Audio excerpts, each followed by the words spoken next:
All right, we are on. This is Adrian. I'm Adrian with ORLE 61113. I'll be the DM for today, and we'll be playing the Cult of the Blink Pyramid, which is going to be hopefully a one-shot we can run here for the next couple hours.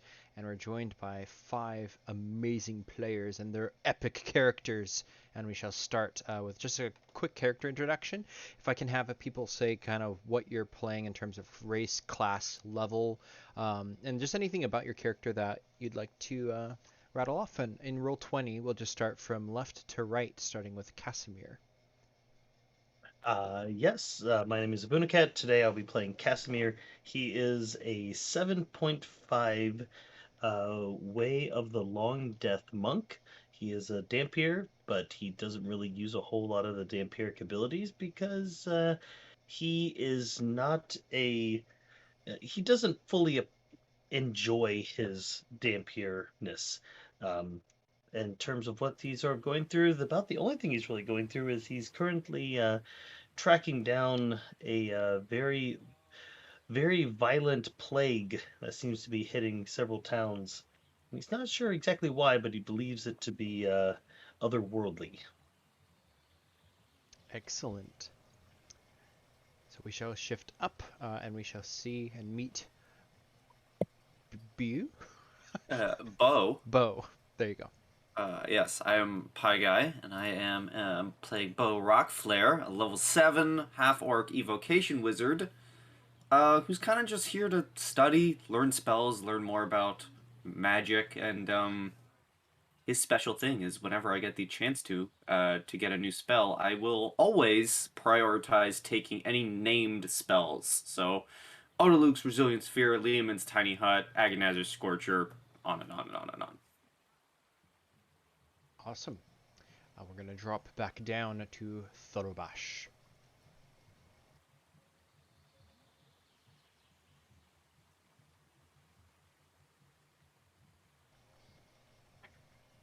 Or we could circle back to Thorobash. Oh, I thought I unmuted myself. I guess I did not. I was talking for a solid 15 seconds there. No, I'm Alex playing a level 8.5 Simic Hybrid Blood Hunter Order of the Mutant. I do a lot of study of blood and things of that necrotic nature. I create mutagens and different alchemical formulas to modify my mental and physical abilities using my own fortitude. I am also a follower of the pit fiend Galgarel, and that is who I made my. I made a pact with them. I get a little blood hunter ability where I can hit people with a mark, which lets me track them until I hit somebody else, or it gets dispelled, stuff like that. And I'm slowly becoming one of the captains or leaders of this little militia army that's trying to go take over the celestial realm. So I'm just in business with people, doing business. Kind of what I'm doing. But yeah, that's me. This will prove very interesting. Shifting back up, we will meet Gale. Hello, I'm Michael. I'm playing Gale. She is also a Dampier monk, Way of the Sun Soul, with a dash of rogue. She likes to go up high where it's hard to hit her and see, and rain down radiance and arrows. Excellent, excellent. We shall shift down for our last but very not least, Lupin, if you will. Lupin goes by Alpha, so anyone who doesn't know him from way back in the beginning. He is the Alpha of his pack. He is a 3rd level druid, 4th level ranger, and 1st level monk to be 8.5. He uses the Circle of the Moon and then the Druid Beastmaster to be able to use Squirrel Shape into the Dire Wolf and have the Wolf Animal Companion. Used to have a much bigger pack, but now that he's got land, most of the pack stays back on the land and typically just travels with Beta, his albino wolf animal companion. Excellent. And Beta is with you, correct? Yes, Beta travels with him pretty much everywhere, even though the rest of the pack is often back at the 100-acre circle. Excellent. So we shall begin our tale. I'm going to turn you back to the main screen. Actually, no, let's stay on the DDG screen for a second, and I'll read out the introduction. So, the Cult of the Blink Pyramid. The stories say it happened like a flash. A village just a few miles from Ashenvale on the western edge of the Worldspine Mountains. And for actual seeing where that is, I'll actually put you on this map after all. So here's Ashenvale. Down past the Worldspine, you get into the Great Desert, and beyond is the realm of the Bugfolk. But here on the western side of the Worldspine, near Ashenvale. One second.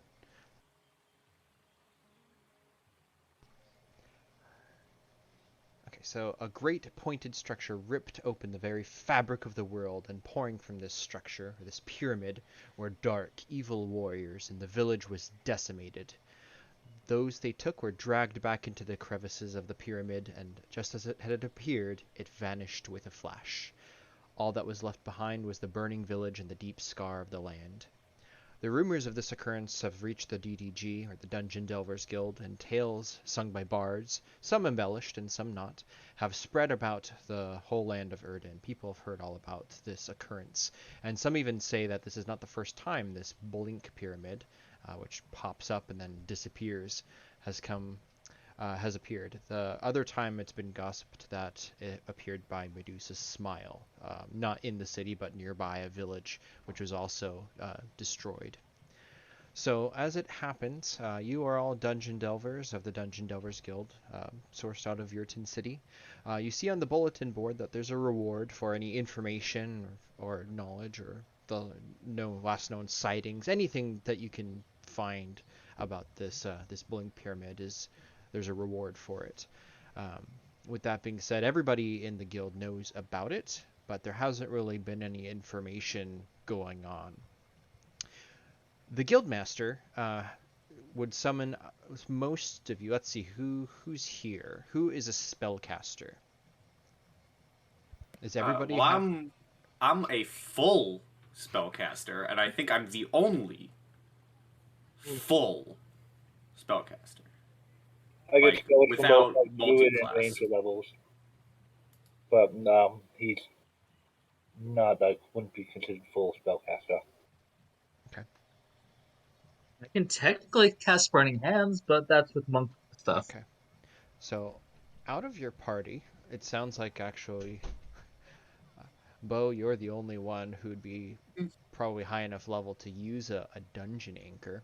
And so you'd be the only one to be summoned into his office at one point. This is not today, it's not last week, this happened a bit ago. At some point, yeah. Yeah, the dungeon master, Takarov, brings you into the room, and he's got scrolls all over his desk, and he's clearly working on a million things at once. But he gives you one of the scrolls and says, "Here, take the scroll that I've made.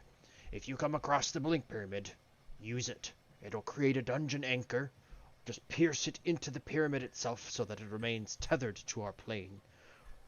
And he gives you the scroll to be used when the time is right, and you go on. Mm-hmm. So, you may note that down in your inventory. You have a scroll of Dungeon Anchor. And with that, for various reasons, you are all in the town of River Road. And you should see this page. Mm-hmm. So these are concept art pictures courtesy of the almighty Google. Thank you for whoever made these. This is our clip of our map we made with Incarnate, and this is a map which we used a dungeon creator random generator. So I forgot what the name was. But you're all inside River Road, which is a village. There's a bridge crossing over, so for whatever reason you're either going away from Virton or headed back towards Virton. But we'll put your tokens here on this page, and I would like to know if any of you are already a party coming back from a mission or a quest that you've taken up. Has anybody partied together before, or would anybody party for something? Or are you all individuals at this point? Which is fine too. I'm not sure who Gale has partied with. As a player, I recognize some of these characters, but I don't know if they were the same games as Lupin/Alpha. Tharabash, I don't think has partied with any of them before, but I think just the Yeah, overall no. look of Casimir would probably maybe he's worked with Casimir We once worked with before. no. He and Thorbash and Casimir worked together to get the kid's doll back from the flesh column. Oh, that's right. You're right. You're right, and that's where I stayed for a couple days afterwards. Yep. So I recognize Casimir as I'm kind of just walking back here. So I feel like Casimir and I are probably catching up, and I'm um, like out of like as we're talking and catching up and walking through River Road, I'm like subconsciously just like I like to imagine that instead of continuously having to slash at my hand to get blood to drip out, I have like a coin that I can spin around my thumb, which has a little like claw on the end of it. And I can just slash through like the middle of my finger and squeeze some blood into vials and just mess with it. So I'm just like subconsciously flicking this sharp coin around the inside of my finger, just continuously closing and reopening a definitely a scar that I now have there. Nice. So Tharabesh and Casimir, as you're let's say you're passing back, coming from more the desert side, or maybe you're coming down from the swamp and passing through this area for like resupply, and then headed back to the town, or something like that. Do you have any preference on what your quest was that you have accomplished? Casimir probably would have been coming back from the swamps, seeking some more ancient medicinal treatments for this plague that he's investigating. He's been tracking it for a while, and it's cost at least one member of the Dungeon Delvers Guild their life, as well as the town of Forktown. We were in that same one together too, because I remember that exact But it wasn't with disease. Thorbash. It Oh, wasn't with that's true. Thorbash. But yeah, I'll help him investigate it too, because I'm about blood diseases, so Okay. I'll help you with that. That's what we were doing. What Okay. Casimir said. Casimir. I'm looking to see if there's 1 second. I have to look something up.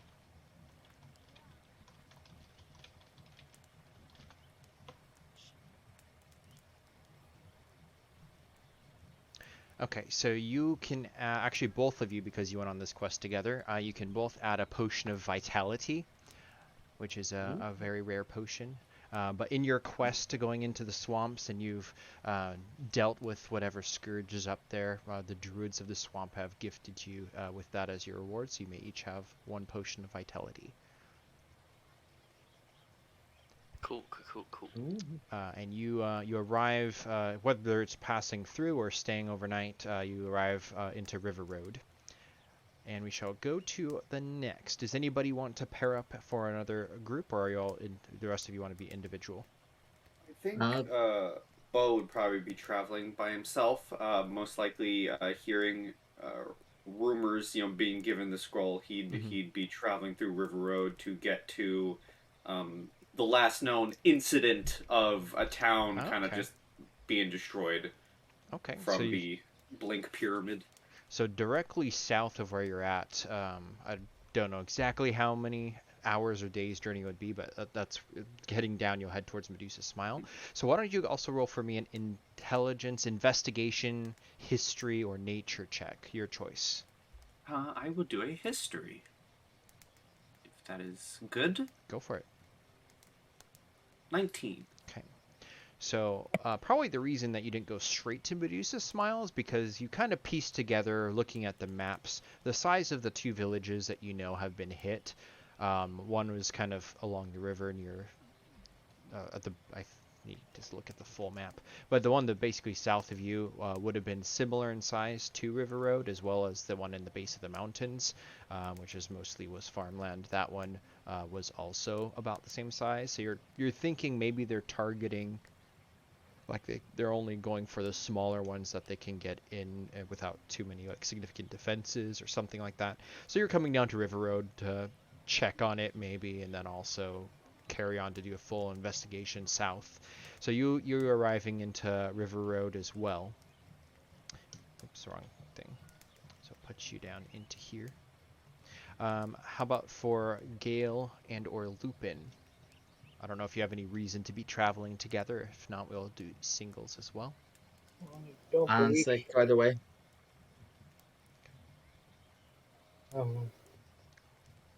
Lupin, do you have because you're a druid as well, and you're southeast of the 100-acre circle. So would you be doing something for that, or would you want to have been going on a quest, or? Might be just going on a hunt or looking. I mean, it's pretty. It looks like a nice. The scenery around here looks like nice. It's not too far away from home. Might just be going on a hunt or searching for out, exploring places. Okay. So you pull into River Road. You see kind of this this picture to the right, the different houses, and there's roadways with like kind of the wooden fencing. It's all very looking peaceful. And you come in, and then I will move you down. Might have. I mean, I'm not in the actual combat here. I'm not going to have the rest of the pack. He might have some more of the pack with him, but he'd have them wait outside town and go in for some supplies. Okay. So you can move into the town.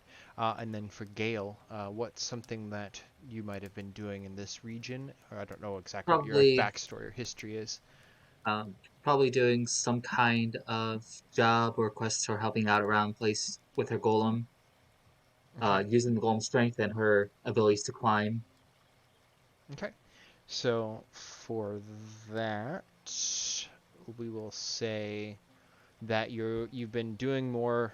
It's not so much adventuring, but like you've been lending the use of your golem to like repairing the bridge, which there's been a flood recently, and maybe that's one of the reasons Lupin came down. I don't know, but you're basically helping in the town repairing the bridge, which has been now recently been renovated or restored. So you're all in the village, and I will let you put yourselves wherever you wish to be in the village.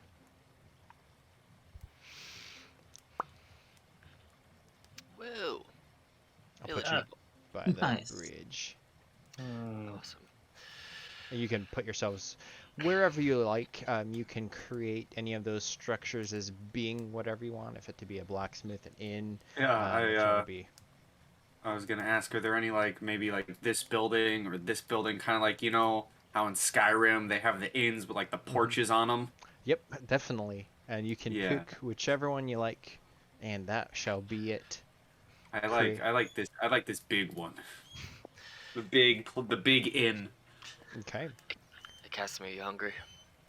I'm famished, but I don't think they'll have what I need here. But I could always fancy a drink. I mean, I can just give you what you need. Probably Thank you, better but than anybody else. Also, yeah, my blood probably tastes gross. exactly. It's I don't much care for the metal taste. yeah, Thank that's you. fair.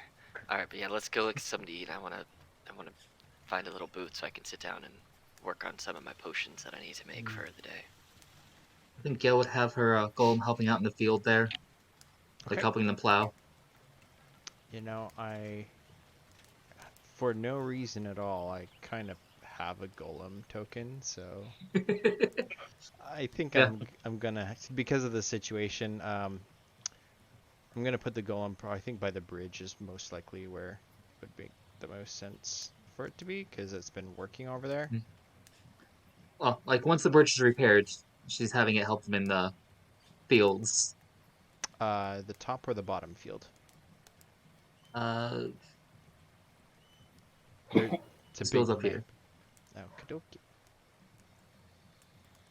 So the golem literally is just replacing like the draft horses and pulling the plow. Okay, that's cool. What about Gale herself?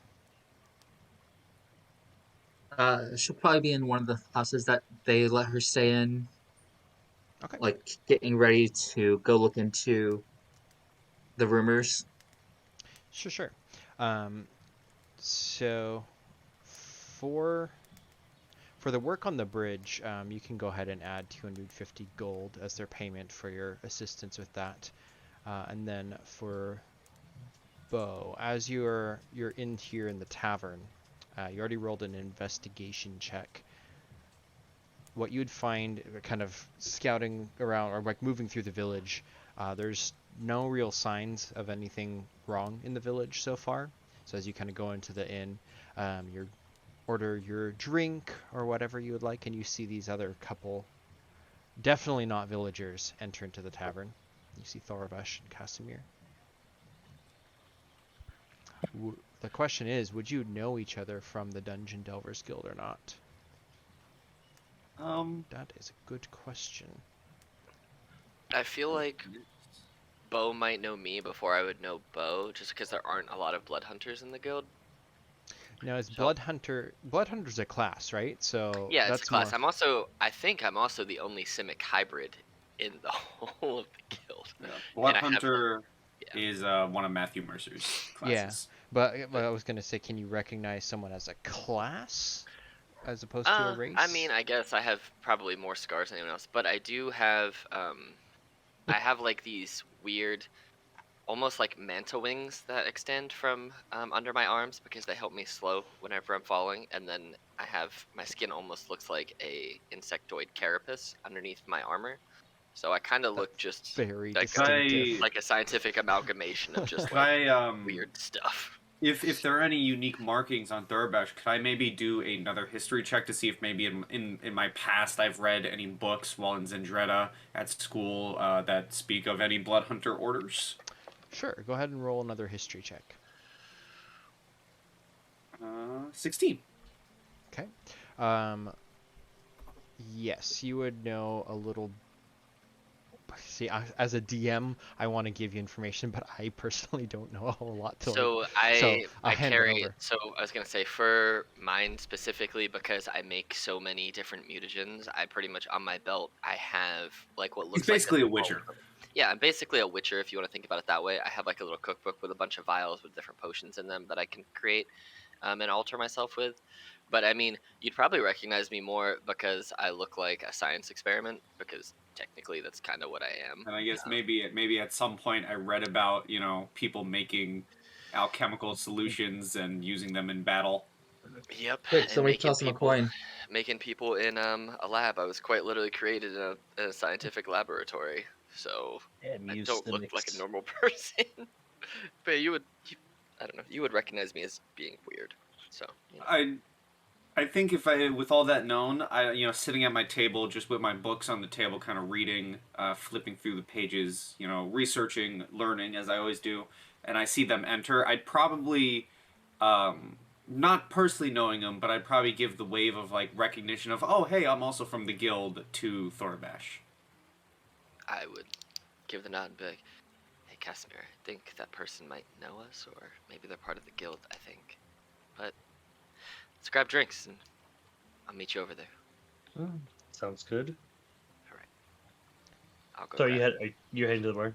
Yeah, I'll go grab drinks for us, and then I'll come meet you over there and order myself food because I know you don't want it. So The screen will kind of shift, if you will, and it kind of moves over to the forest where Lupin. Are you in wolf form right now or human form? Probably human form. He is has left the pack out in the woods, and he said there was a flood down. He might, as a druid, he might be coming down to check out that the balance of nature still, things are still staying Mm-hmm. in So balance.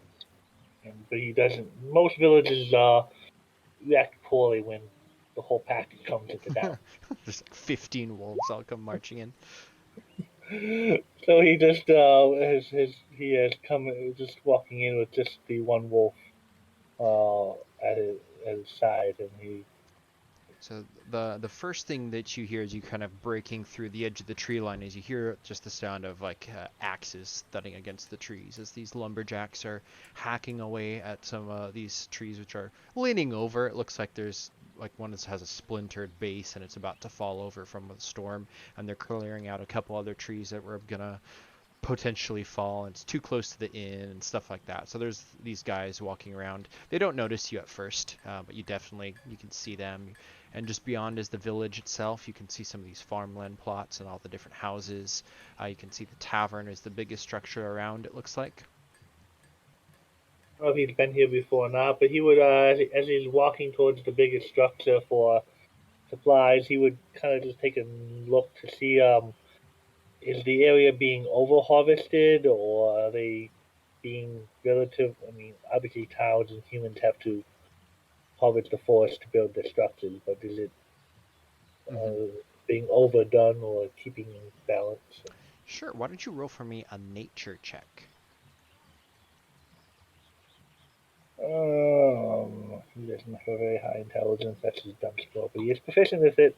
Oh, So kind of looking over, I mean, they're cutting down some trees, that probably, like, Tess would probably not like that too much, maybe. I would assume. I actually don't know for her character.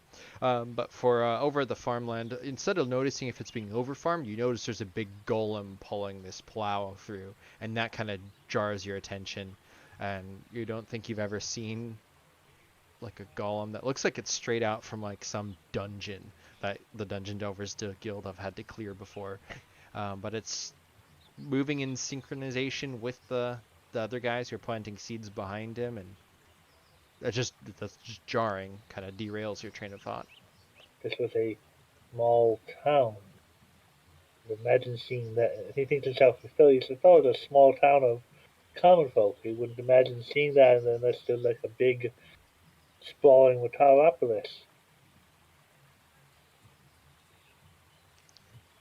So yeah, the lumberjacks still don't see you. If you want to move into the town, you're free to do so, or however you wish to proceed. First, move over here a little ways and see if there's any kind of, and look for something controlling the golem.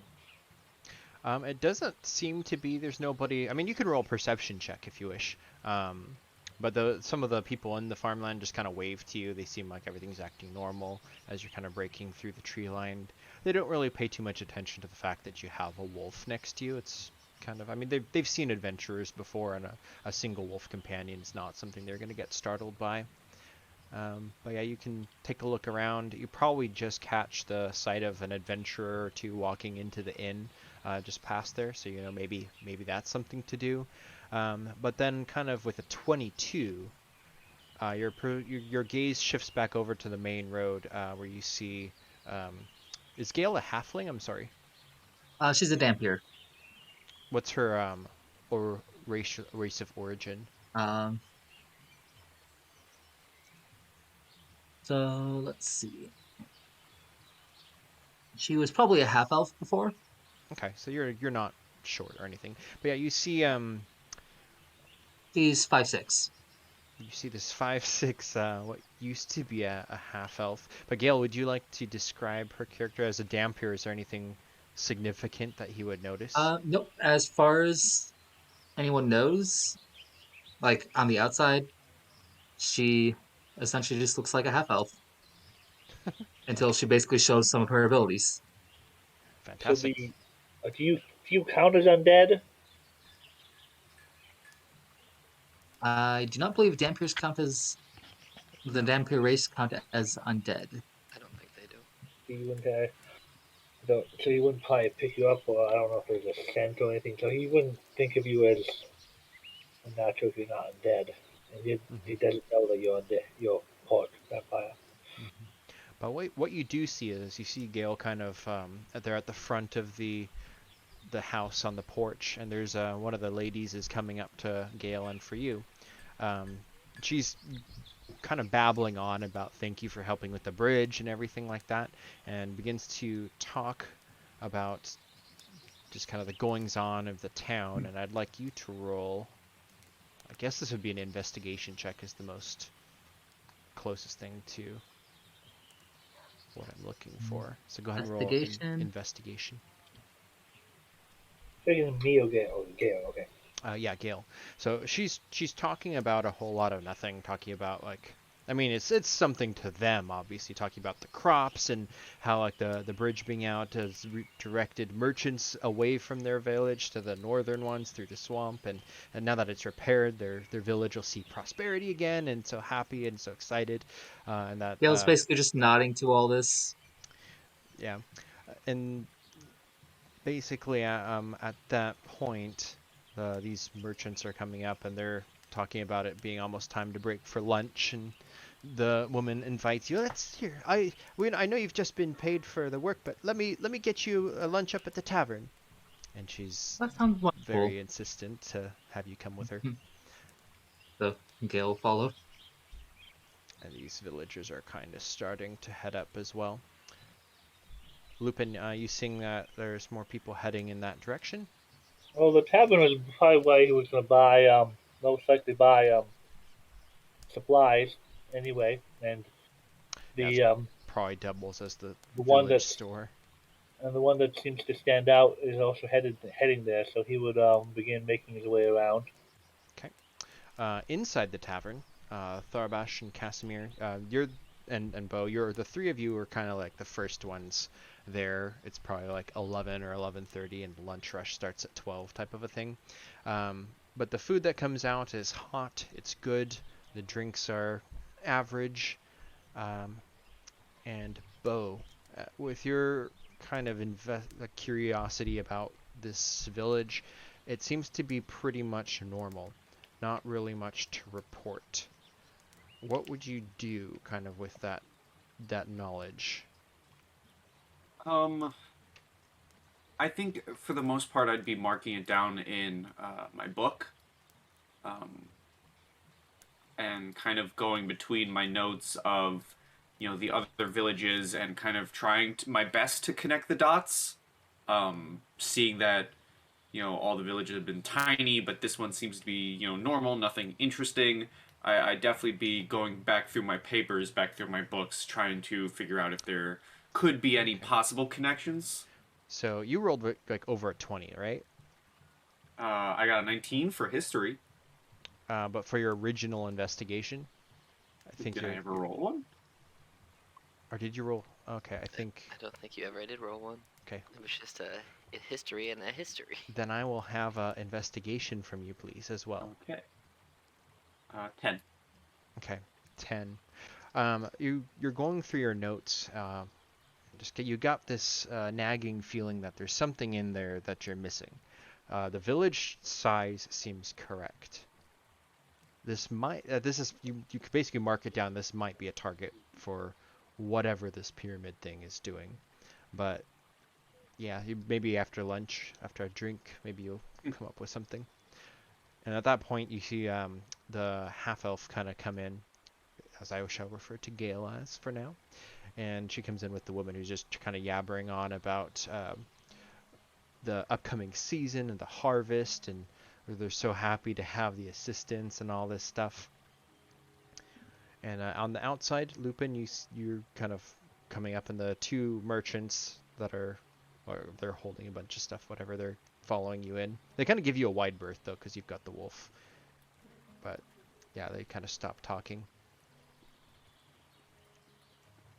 He will try to be friendly and say, is this store as well as the tavern? Oh, there's yeah, we sell anything, any of the wares are here at the tavern. It's the only real stopping point for passerbys. So they'll stay here the night, they'll get their food here, there's a general store. Anything you'd want is in there, except for the library. There's a library down at the end, but that doesn't seem too it doesn't see too many visitors. You don't look like the reading sort. He doesn't have a high intelligence, but he doesn't take offense at that because he's, I might read some story, but it doesn't really have the book being out in nature. So he would then just kind of enter the tavern. Okay. Yeah, you're greeted with warm smells and boisterous chatter. You can see a pair of girls, the ones that you just saw, talking over at a table up there, and you see Tharbash and Casimir. You're still on your own, right? You're not hanging out with Bo at this time? Oh no, we went over and joined Bo Yeah. when he waved us down. Casimir went to join Bo. I got us. I ordered us drinks and food for me, and then I went to sit down to where Casimir and Bo were, since Bo seemed to recognize us and hit us with the old hey wave. So Yeah, I will also say, Bo is wearing his DDG guild badge on his chest. I There you love go. it. So it's almost like pinned Black on his- Clover, how you've got like the Black Wolf like logo on your jacket or something. Yeah, it's pinned on his robes. Mhm. Official business. Official business. He's tapping it constantly. So if you're sitting at the same table, Thorbash and Casimir, you can see Bo is invested in his work probably more than lunch. That's so I interpret. Yeah, he is. They're probably he probably has to like scoop up some of his papers and books because he's taken over the entire table and it's just covered in various papers, maybe a few different books. So as you guys sit down, he's kind of just rushing to kind of like scoop everything back into his side of the table. I agree. I'm gonna set up my little alchemy set. Well, after I eat, I'm gonna eat, push it to the side, and set up a little alchemy set. That's probably only my travel one is probably like the size of a keyboard in length and width, and I have some vials that I set up, a little Bunsen burner, and as I just get 2 vials start to go, and I put in some weird ingredients and different liquids. I flip open the the thumb cutting device I have and cut my hand open a little bit and squeeze a little bit of blood in both of them, and I'm boiling my blood here a little bit, and I'm gonna create 2 of my mutagens. I'm gonna create a mutagen of celerity and a mutagen of mobility, and I will post them so that you know what they do. That's fantastic. Here's the celerity mutagen, and here is the mobility mutagen. So I can take those as bonus actions, and basically they last until, well, I flush them or I have a short rest. So It's beautiful. I love it. Thorbash, not eating or anything and sitting at the table here. What are you doing? Casimir. Oh, sorry, I read the name as the wrong token. He would just be sitting there, drinking probably like a small glass of wine. He is a somewhat of a foreigner to these lands, well traveled, and so he has a few higher level luxuries. He would, however, recognize Gale as she walks in. He has gone on a quest with her previously, so as she walked in, he would have given her a friendly nod. Perfect. How about roll a perception for me as well? Ooh, perception. I'll roll a perception for Gale to see if she notices. Sure. So for Gale, you notice, there's Casimir over there with a couple other people. You notice with an 18, their Dungeon Delvers logo on Bo's shoulder, and then for Casimir, you kind of are paying attention to everything around you. You notice Gale. You can see that the lady who's just chattering on and on and on is probably getting to be like maybe a little bit annoying. Like maybe she's been doing this for the past couple days in between whenever, because she's hosting Gale. It's kind of like hosting more because now she has a friend she can talk to that's a captive audience or obligated. It's that type of thing. So definitely Gale's getting her ears talked off about a whole lot of nothing. But you also know with a 15, you also know Bo is looking at the maps of the region in Erdan, and probably, I don't know if you would notice anything like the scroll that he's got. That's probably stowed, I would imagine. But yeah, he's clearly working on some sort of puzzle. And then sorry, go ahead. Would I? So if I see that he's like looking at a map, and I'm sure that there's places marked on the map, would I recognize 2 of the places being where the blinking pyramid has hit previously? Roll a history check. Yeah, my maps are probably like that scene from It's Always Sunny with Charlie in the mailroom. I got things circled. I got things crossed out. There are red lines going everywhere, connecting things. Yeah. I'm very methodical with my. There's research. like 3 cigarettes like hanging out in different fingers, being like like different stages of smoking. It's like I got boxes full of them. No, no, no. It's like all over. Exactly. It's like he gave a kid a crayon. There's a very big X over the ruins of Forktown. That place don't exist no more. Adjusted the map. This year is cartographer is over 2 years old. But yeah, you with a 20, you definitely notice kind of what he's doing is triangulating stuff to do with those rumors that you've heard about the Blink Pyramid. Yeah, it's interesting. So, seems like you might be trying to hunt down a pyramid of sorts there, Bo. I assume that we've introduced each other at this point. Well, I would assume so. How did you learn my name? I never said anything. I haven't been speaking at all. No. Yes. I've been marking down various locations. This seems like a proper target for it to appear. The villages match up. Tiny, not many people, but there's a missing piece that I just can't connect. Something doesn't seem right. I can't figure it out. Well, maybe it's just time. At that moment, there's a ding ding ding, and Beta and Lupin, you both enter in.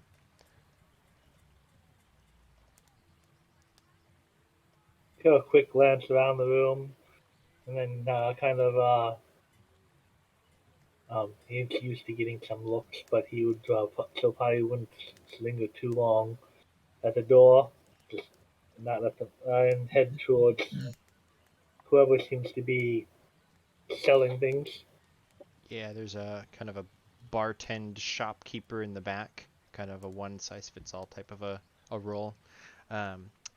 But yeah, she's busy cooking up food on a grill in the back.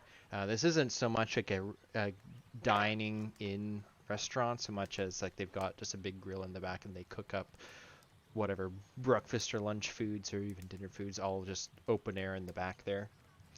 So she's kind of cooking. But yeah, she's in the back. Seeing that she's occupied, he'd probably get halfway there, and seeing that she's occupied, would then kind of start to know, and then maybe think about waiting since she's busy. I'll be right with you, she shouts, and kind of noticing how full the tavern's getting. It's like, oh, we haven't been this busy since the bridge was back up. Thank you again, miss, she shouts to the elf. And the other lady who's been talking to you the whole time says, I've got her tab today. And this is loud enough that everybody kind of hears this exchange. But yeah, things are kind of continuing on as normal. Is there anything else that you all wish to do during the lunch? You would ask, how bad was the flood? Oh, the bridge got washed out. The lower buildings near the bank, we're going to have to redo the floors in some of those ones. So I can I'll mark on the map which ones had been flooded. So those ones are currently not occupied. But the bridge has been restored. Thanks to young miss over here. Gale gives a nod.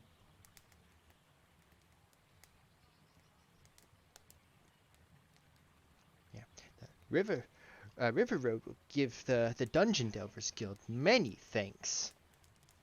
From the guild. I have not spent much time. I spent much time adventuring there in my youth. Oh, younger days.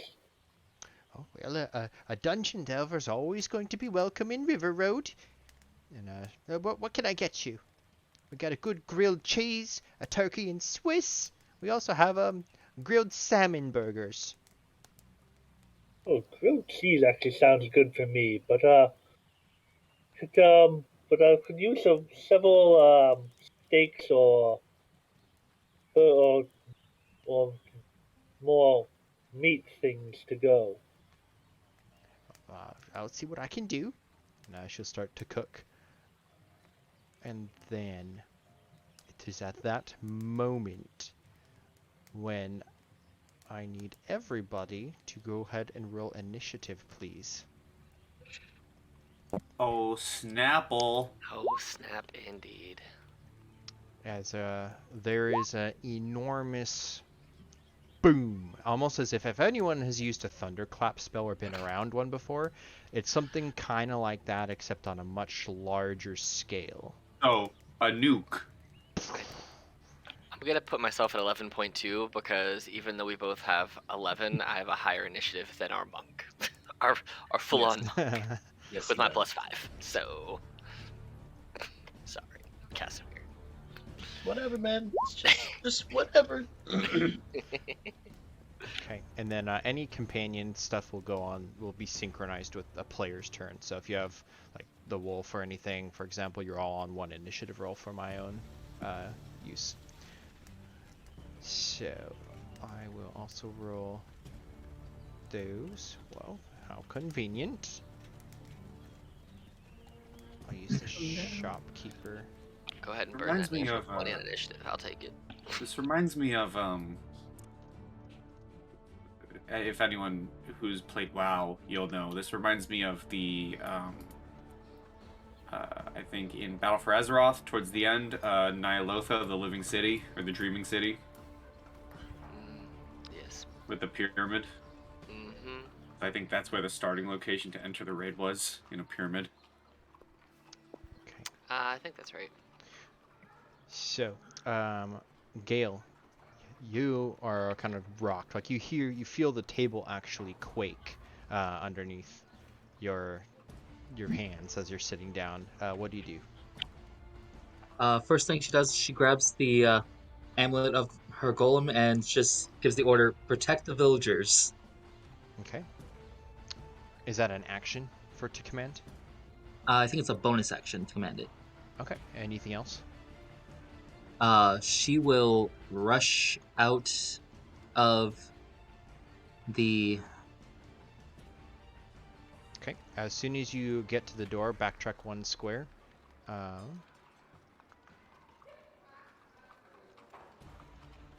You come face to face with a masked, robed humanoid.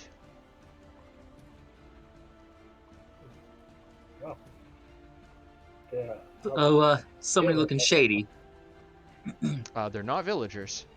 They have masks on, and the masks Yep, are almost like warped leathers.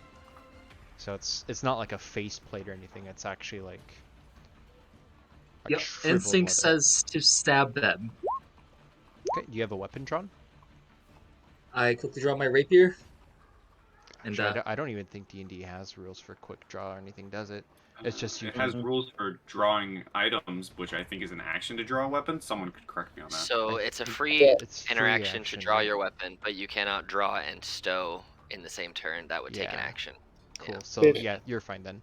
There's the bylaw says there's an interact with object action, which Yeah. you can use as part of a movement or part of a standard action. Yeah. So go ahead. You're good. I'm confusing my systems. So go ahead. Oh, you already rolled it, right? So Yep. an 11's gonna miss, a 19's gonna hit. That is for 8. As you stab, and normally you would expect it to go straight through the body. However, you hit resistance as soon as you penetrate into the cloak, and you can feel that it's scraping against something harder than flesh, and you pull your weapon free, having dealt some damage. guys, get out here. We've got company. Lupin. This Um, shockwave rips through the tavern, and Gale rushes out. Hearing him say that, yeah, turning into, he will be moving in human form still, outside. Will you let him pass? I would presume your ally friendly is enough to, yeah, move through. So he's transforming, and there would not be a small idea. I would get passed out there, and would obviously come face to face with this guy.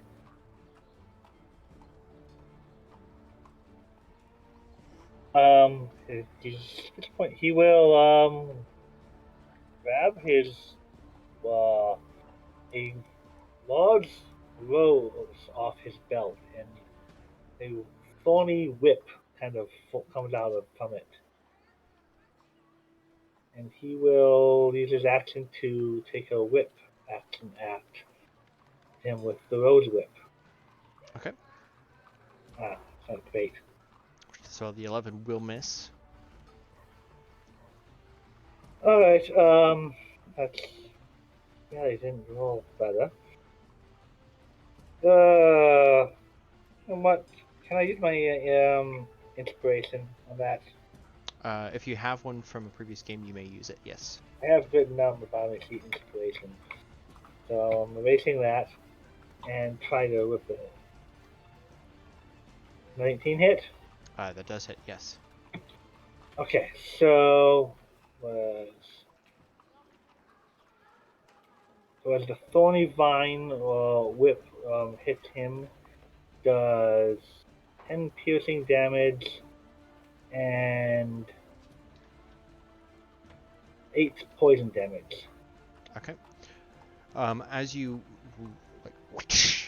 you catch him around, what do you do? He's basically going down from this attack. Probably cracking the whip and slashing across the robes. Okay. Yeah, and I think his face mask might dislodge a little bit, and the poison spreads rapidly up and down his throat. And as he collapses to the ground, I'll let both of you right next to him roll a perception check.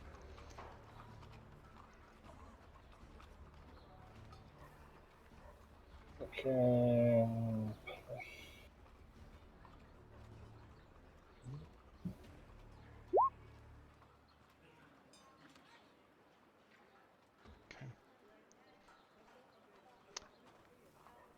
So Lupin, you're able to catch a glimpse from beneath the face mask as it flies off. This creature it's the shape of a human, but it has no nose and is kind of a yellowed skin. Ooh, And it we drops talking to the ground. aberrations? So do you need a perception from Gale as well, or no? You can roll one, yes. Okay. We like talking aberrations here?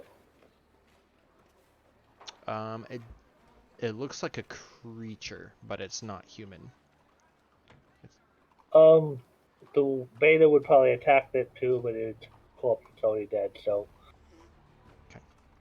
Grabs its leg and starts pulling the dead body down, but. Okay. The other two is on their turn.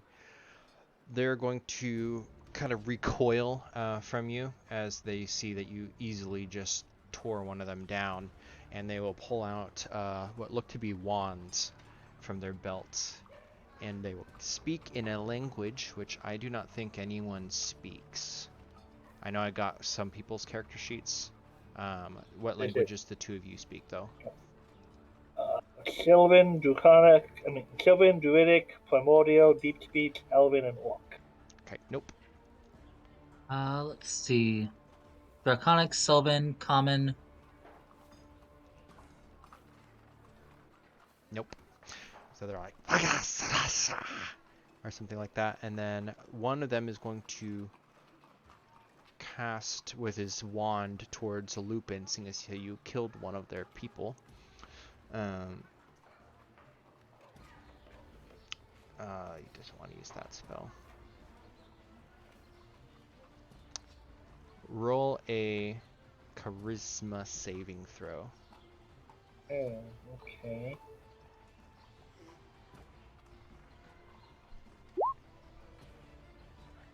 That is enough. For a moment, you feel magic kind of swarming around your form as if to force you out of the world for a moment, but you resist. The other one is going to go 1, 2, 3. Would that even work on me? If the target is native to the plane you're on, it's harmless? That's not correct. It still Oh. puts you away for a minute. Oh, I guess I'm assuming this. Okay. The other one is going to point its wand at the tavern just above the door. Okay. And I think you guys might be in the range of this, as a bead of fire shoots out from the wand and hits the top of the the building. Oh, Rude. That is going to be a 20-foot sphere from. I'll put it around you just so I can see. Oh But no. it's basically at the roof, so it'd be like right there.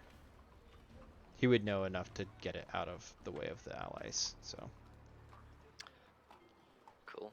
So we all make saves here. on the inside, and you all have advantage because there's roofs and stuff in between. All right. So Advantage. dex save. For the two outside, you would not get an advantage because you're on the outside. I mean, I still did fairly well. I rolled a 13 with a plus Can 8 and advantage. Oh no, I mean, I guess I should have asked this before. Never mind. 25. It's only 25 though. Only 25, guys. That's like almost half my health. Well, only 25 is indeed all of my health. And I take nothing. Good old evasion. Mm-hmm.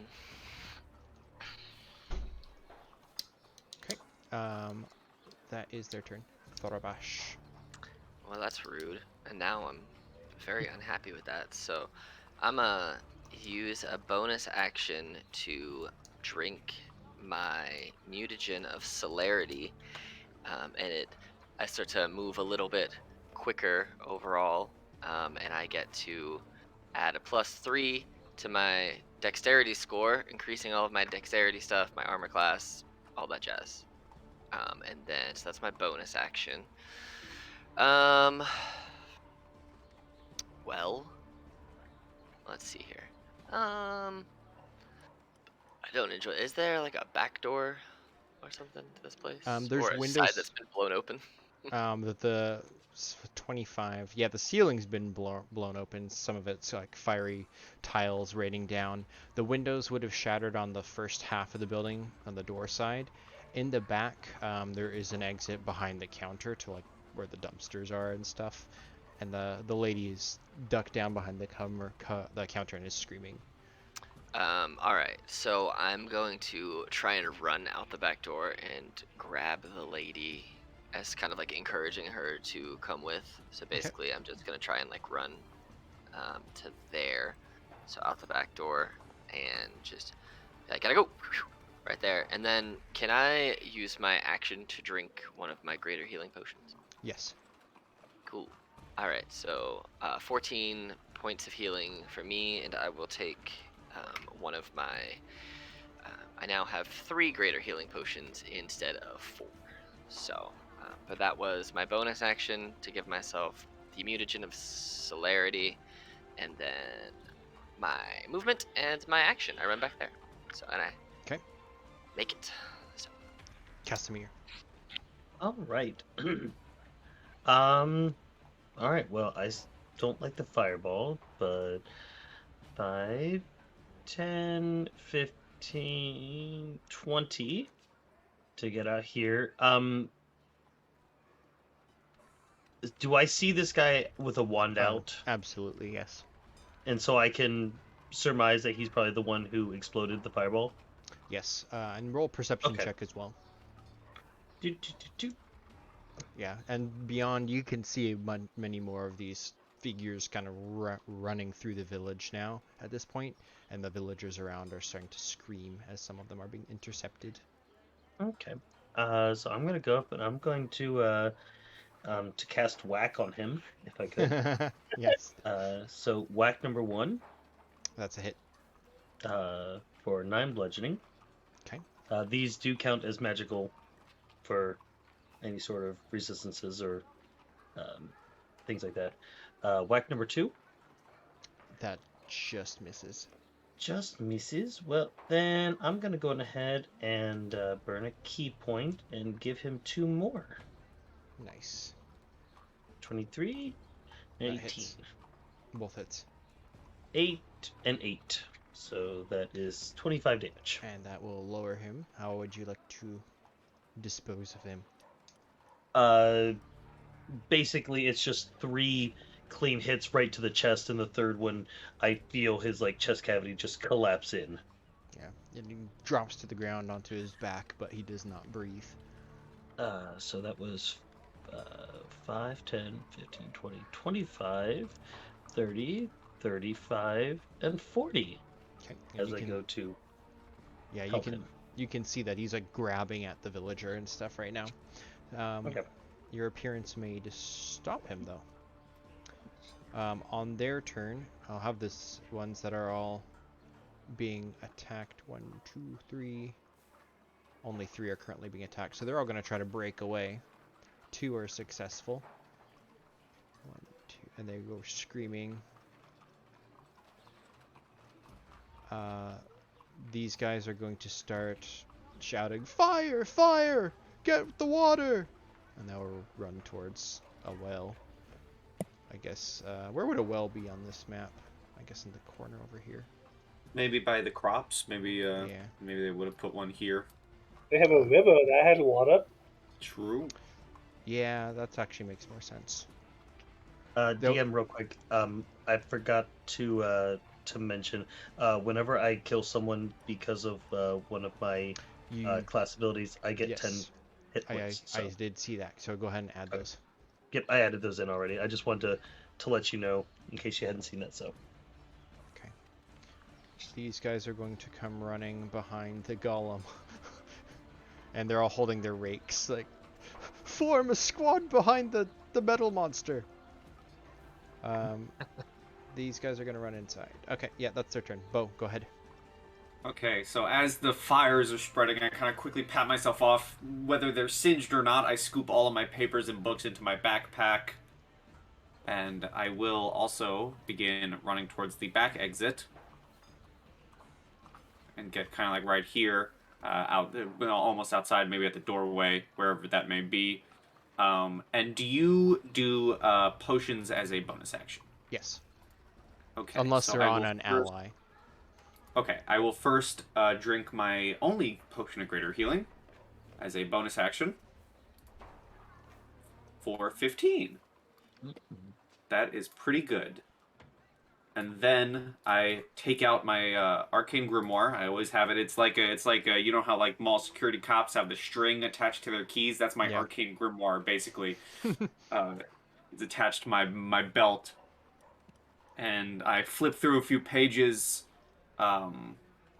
I pull out from my component pouch what looks to be shavings of some sort of plant-like root. I pour it over a page. I rip out the page, and I toss it towards Thorabash, and the page kind of sparks in magical energy as Thorabash, the world kind of slows down, but not in the slow sense, in the you are now the Flash sense with haste. God. Oh shit, I'm Oh, even God. faster than I just added dex to myself? Man, I am real fast.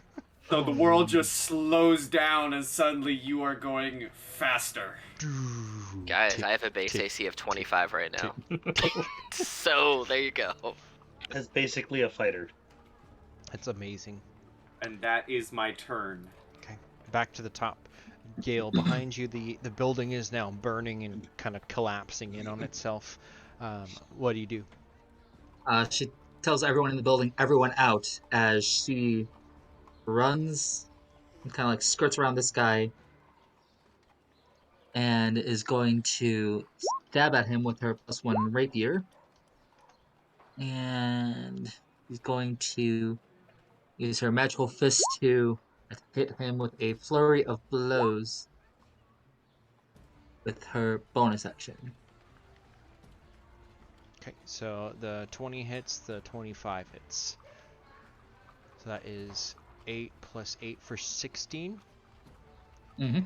Okay, so he takes the blade, kind of it scrapes against whatever is underneath his robe, and he turns around just to get hit in the face, but he is still up. So that is a move, attack, and then you didn't, or you did flurry. Yeah. Okay, so I would like you to roll a d20, please, for me, just flat d20.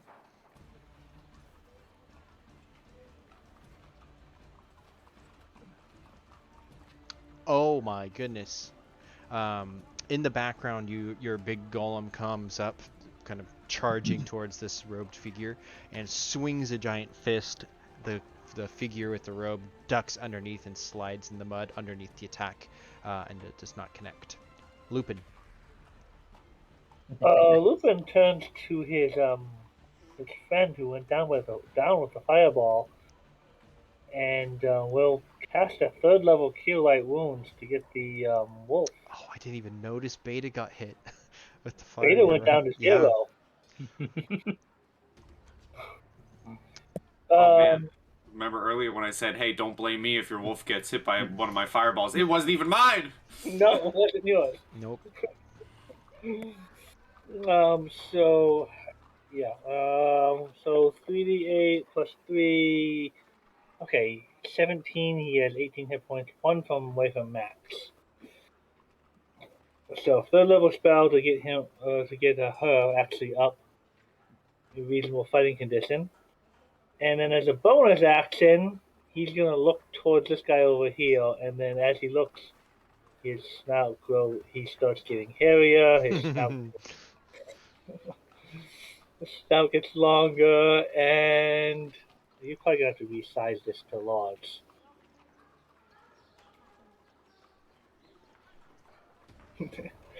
The direwolf sits there and just kind of growls at what-sized wolf growls at him.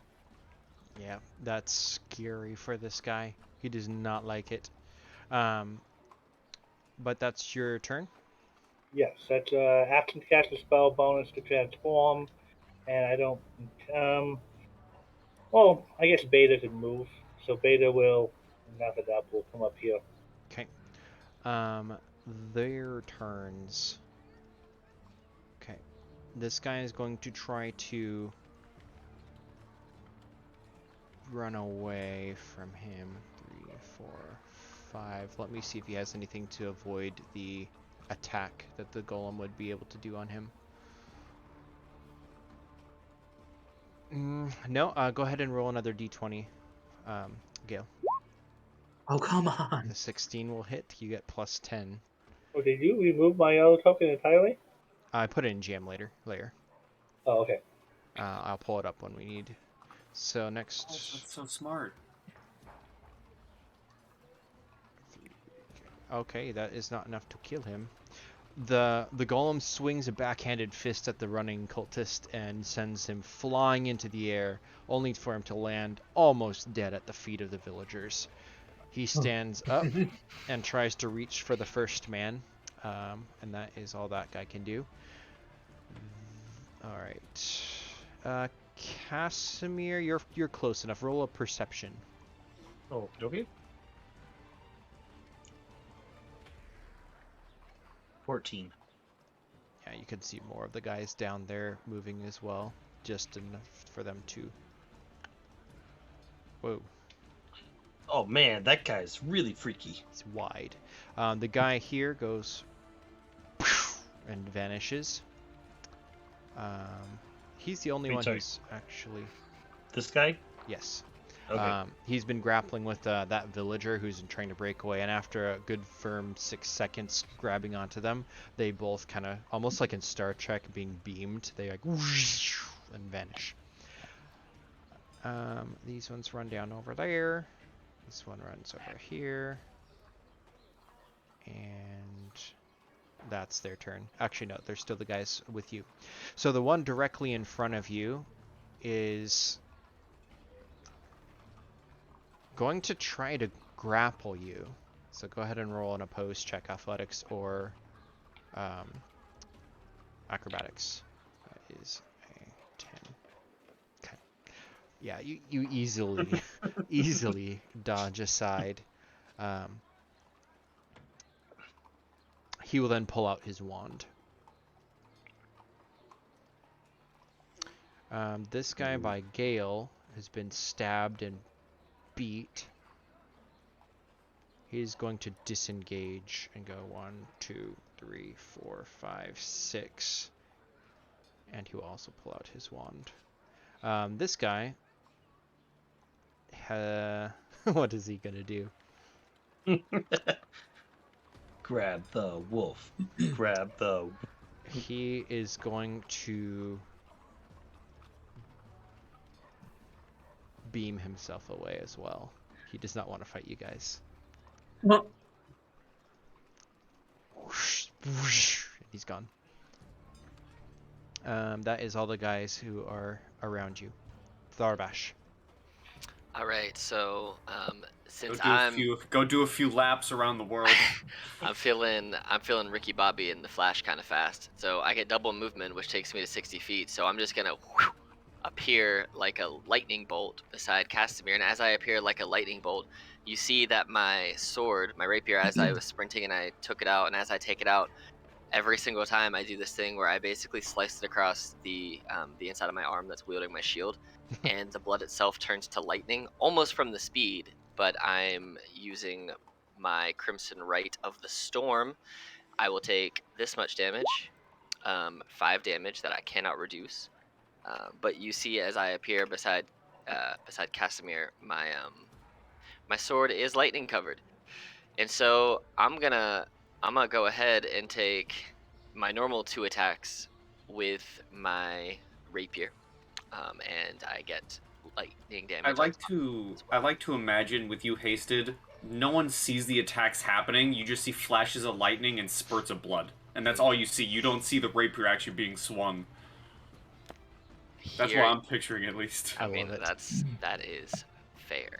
Here is my first attack with my rapier for Okay, I will tell you right now. A natural 20 for all that. How do you want to kill him? I like to imagine that I'm running so fast that as I appear beside Casimir, and the sword literally at this point is like Zeus's lightning bolt, just goes through him and it just like crackles through his whole body and just explodes. Well, okay then.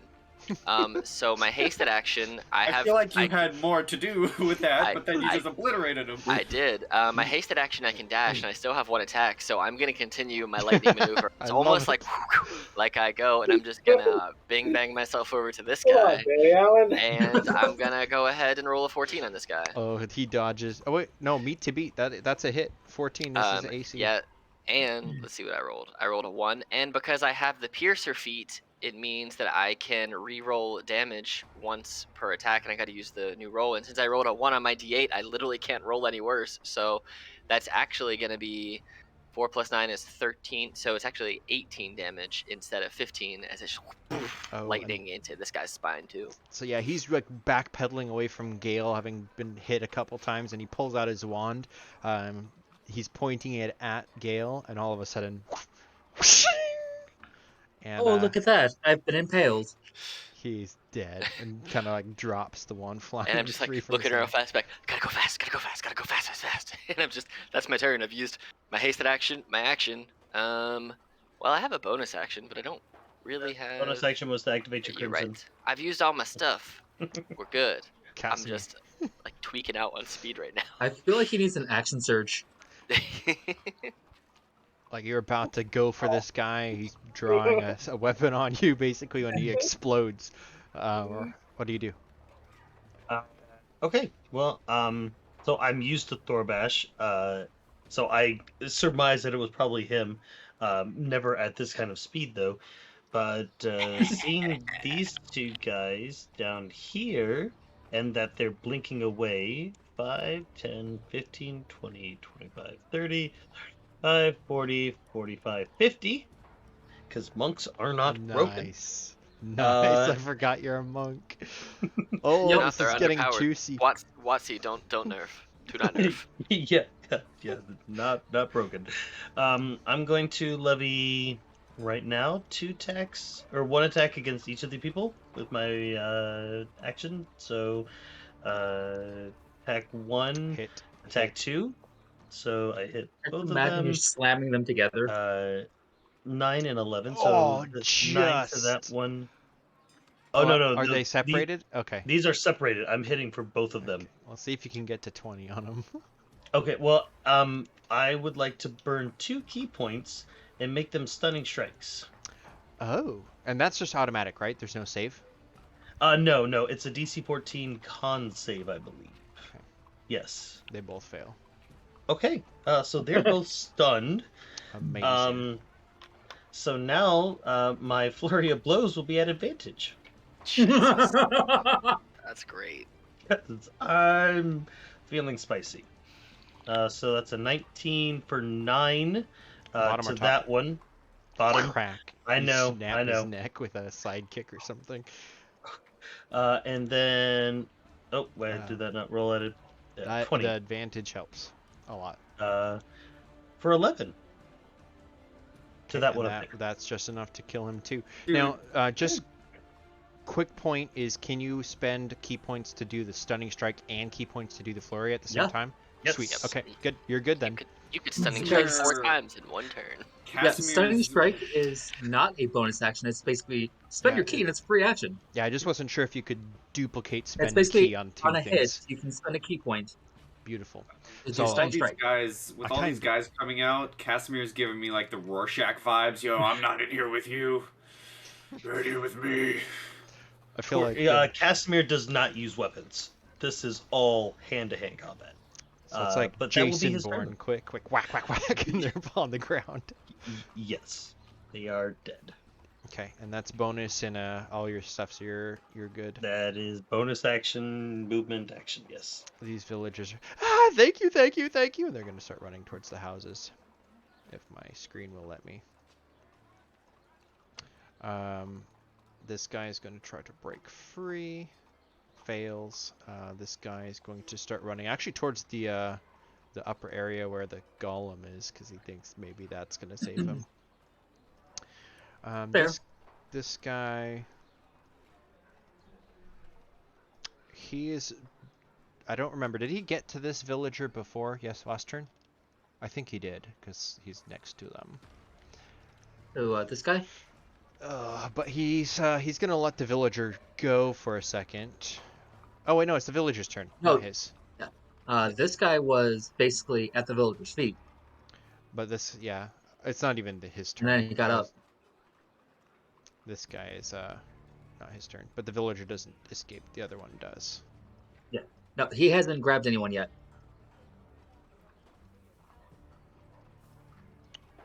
This guy has it. Yeah, the guy up in the field has not grabbed anyone yet because. Oh, not the field. The guy down by Thorbesh. This guy. I don't know. I believe he is because he's adjacent to him. So, but the villager rolled a 3 on his breakaway. There's 2 villagers down on the bottom. One does break away and screaming. She starts running up towards the street. The other is captive still. Bo. Okay, while still holding over my control of the haste spell on the flash. 5, 10, 15, 20. As I round the corner of the back of the inn, I just see burn marks and skid marks through the grass from where he ran. 5,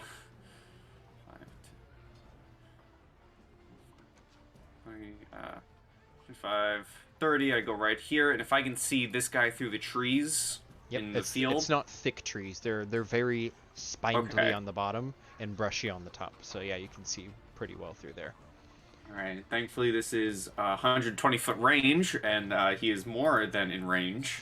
As I reach into my, I have my Arcane Grimoire out, and I flip to another page, and I pull a, what looks to be, like, if anyone was paying attention, if anyone was around, like the villagers maybe, it looks like I'm pulling, like, a sticker out of a page. However, as I pull the rune off the page, it turns into a little mote of fire that I push outward with my palm as I hope to send a firebolt into this bad guy in the field.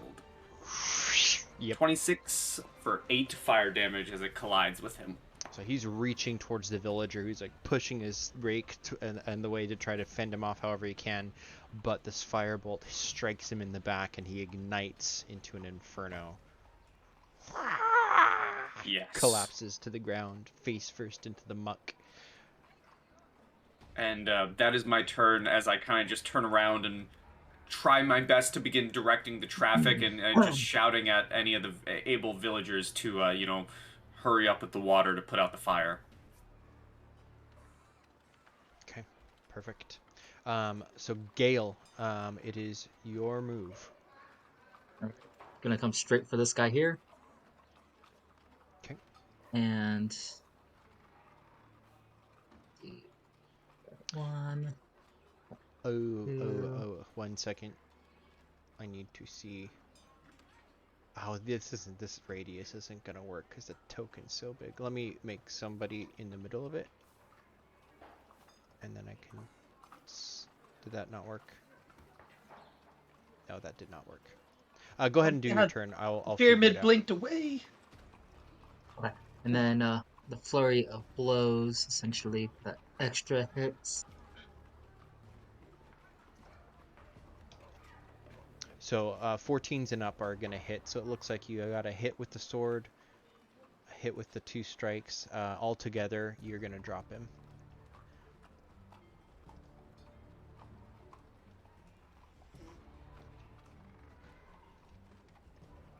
Oh. Okay, but you did enter into a certain radius of the pyramid, and all of a sudden, these little seeking, what look to be magical darts are going to impact you for 11 points of damage. They are not defendable unless you have shield. So it's magical stuff and not something I can catch. Yep, you can try to catch it if you want. Because the monk's thing of Do you want to try to their... catch one? Yeah. Let's try the deflect missile. Okay. You So catch it, 15. and you still take the damage as the magic that burns through your hand. It is magic. I'm gonna Alright, leave and that was 8 damage? 11. It's 11. +3. Okay. I'm gonna leave the aura up because... Actually, no, I'll take the aura down. We can't see the aura at all. Oh, perfect. I'll leave it up then for me. It's because you can't control the token, that's why. Interesting. Okay, Oh, that's the pyramid. Okay, I see the pyramid now. I don't know how I missed it before. It's about half the size of the town. Like, the one place I wasn't looking. You had commanded the golem to protect, right? So he's gonna just Yes. move over and stand over the body, actually. Alpha. Can I move? Yeah, go ahead. I move downhill. Yeah, the alleyways you can move through. As a huge wolf, you're probably knocking over all the trash cans, but you could do it. Hey, I'm doing the job of the raccoons. The one I took out Okay. was, by the way, was Okay. this guy here. Oh, yeah, thank you. I was doing other stuff. So the wolves are going to be charging down the alleyway, and then we will try to bite this guy in front of us. Okay. Bite should be. Oh, more of the magical darts. Just out of the top of the pyramid, they're all spraying up, and like heat-seeking missiles curl down and With strike. advantage, I don't hit. So let's see if Beta can get it, can hit. Beta can get a bite in. A 15 will hit.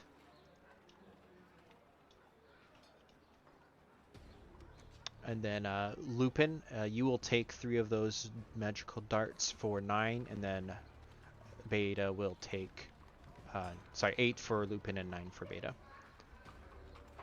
Beta may need to back away from the pyramid. So 8 for me, okay. The Beta will hit for 9 damage and must make a strength saving throw or be knocked prone. Okay. It's only DC 11, but okay. He holds his arm up where Beta's biting on it, but resists the urge to get pulled. And he took from Beta how much? 9? 9 damage. Yeah, so he's still up. The bad guys' turn.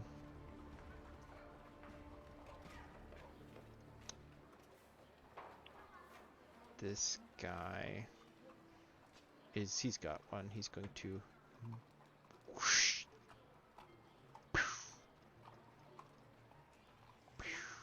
That's just rude. This guy is being bit, and he doesn't have a prisoner. He's going to pull out his wand and point it kind of behind him and fire his spell. Whoosh! And a huge fireball erupts over these two houses and blows them apart. The splash damage of the fireball is going to be, let me see. It's a radius of 20, I believe. You gotta kill Correct. himself. That's So yeah, it's going to take everybody in there. Is this the kamikaze play? Is that what he's doing? He's almost dead. If I'm going down, I'm taking you with me. oh. There's a lot of sixes and fives in those numbers. Oof, 30. That's rough. And I'm gonna, So where is this? I haven't seen a. Oh, there we go. yeah. Alright, that's gonna hit. So Okay. this is a dex save for him. Fail. He dies. Dex save for the villager. Surprisingly, Just but ducks still, and cover. still 30 is gonna kill the villager. Actually,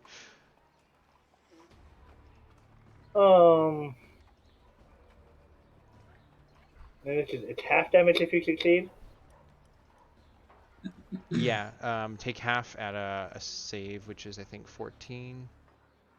If it's Either 30, it'd be way, 15. it's gonna hurt. Is Beta outright dead with a I failure? think Beta's outright dead. I don't know if you can completely kill animal companions like that, but that he's definitely down again. I If mean, you're a it's more like- Beastmaster Ranger, yes, you can, and you have to retame a new pet. How many hit points does Beta have? Beta has 18. and they have 8 left, I think. Yeah, 26. Oh. So yeah, you outright killed Beta. Yeah, and if that's, I know you said you're a Ranger. If you are a That's Beastmaster, You would have to do double. I thought they'd have to do double their maximum. No, to do that. It's No, not. It's remaining HP plus your total HP bar. So if you have 100 HP as your maximum and you have 20 HP left, then you take 120 HP and you die outright. 119 you wouldn't, but it's whatever you have remaining plus your whole maximum will outright kill a thing. 26 was the magic number. I'm trying to find the rules, but I'm pretty sure that's the case because he's not a familiar.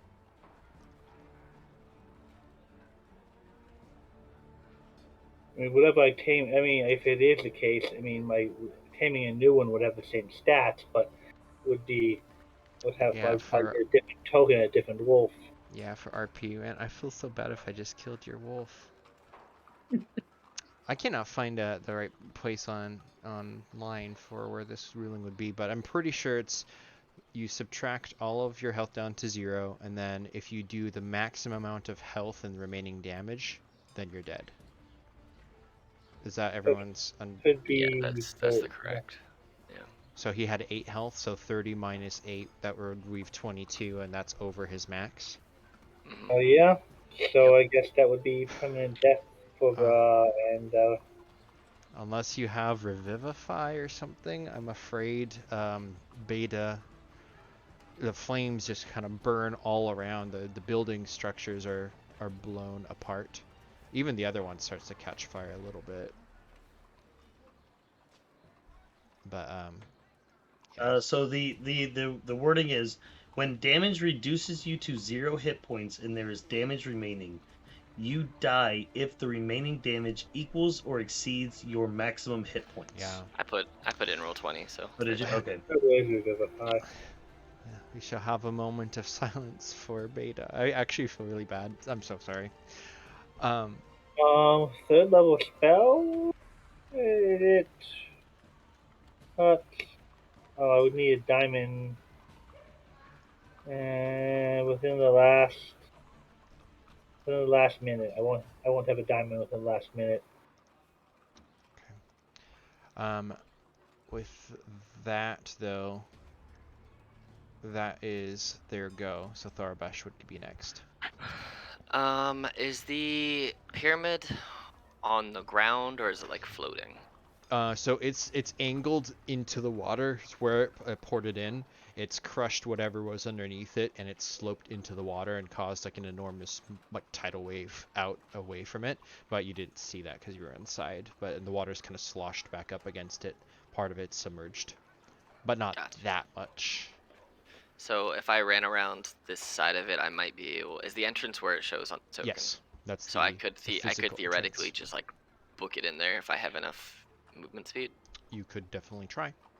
All right. So if I'm running through here, well, first of all, I'm gonna do this because I have my mobility one that I made, my mobility mutagen. So I'm gonna drink that, and it gives me is that the one I want it to be? Is that the one I thought I was making? Oh, that is. Oh, that's not the one. Ironically, it doesn't give me. Actually, I'm not gonna drink it because it doesn't give me movement. I thought it gave me 10 feet of movement. I'm gonna save it for later. But I'm gonna see how far this is. So that's 85 feet. So I'm gonna use my normal movement, which right now is 60 because I'm hasted.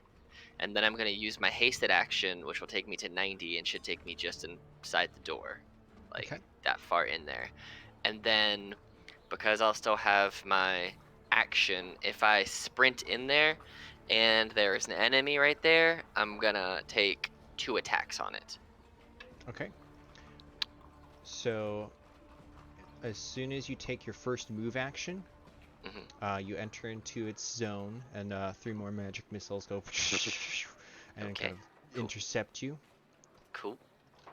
That will, as I'm sprinting and end up coming in there and landing, once I stop, if by the end of my turn, whether I attack anything or don't attack anything, before I finish, when I'm in here, probably beat up now from the magic missiles, I'm gonna drink another one of my potions. It's my bonus action to heal myself a little bit. Okay, so you're doing that. At the end of when I get inside, because I didn't expect to be hit with magic missiles, so I took off sprinting, got bop bop bop in the face, and then so my movement's doubled for haste. I use my hasted action to dash, and then if there's anything in the door, I'll use my action to attack. But if there's not, then I just won't use my action, Okay. and then I'll use my bonus action to drink a greater healing Gotcha. potion at the end of my turn. Okay, so let's So I'm- follow through. So you take your first action, move just about here. Second action to Yep. move inside. Yeah, my movement takes me the 60 feet. Then my hasted action takes me just inside the door to like right here, I guess, wherever 10 feet Okay. inside would get me.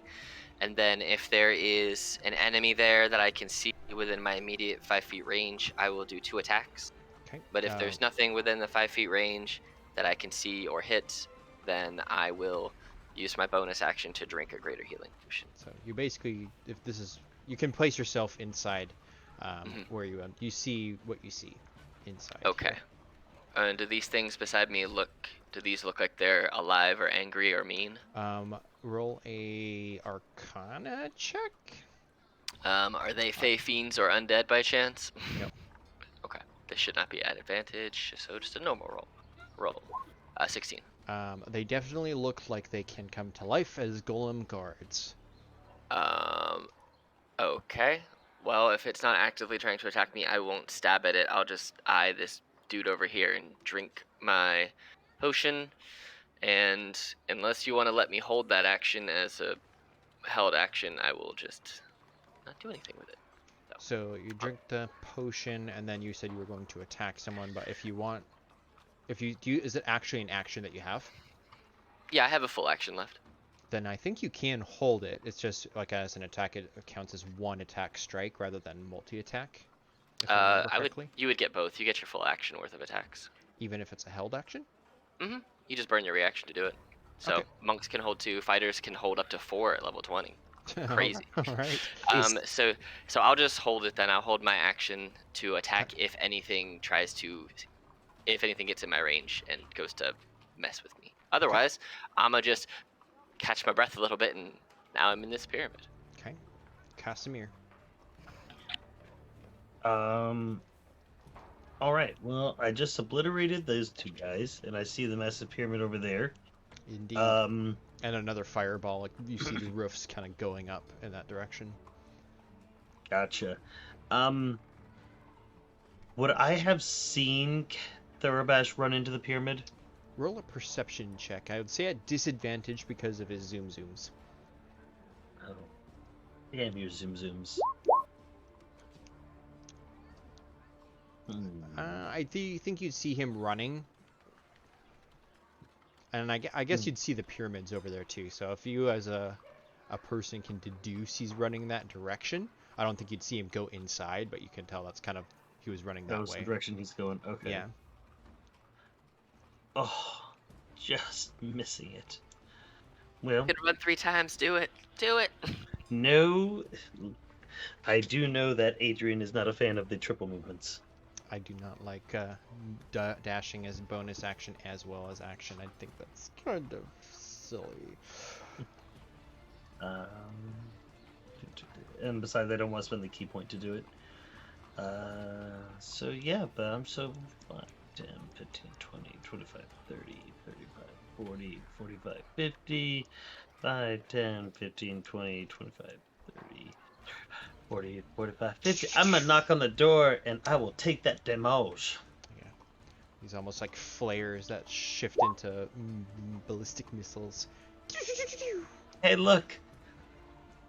The guy that I killed of theirs sacrificed, took all the damage again. Okay. And that's my turn. Okay. Oh, I can't make it in, but I will. I'm assuming at this point I can see inside. Yes. So I'm And not so I going to could change probably the map, see. but you could see. Yeah, it. but I mean, I could see Thurabash in there, so I know I'm at least going in the right direction. At this You mean point. Thora Flash? Thora Flash.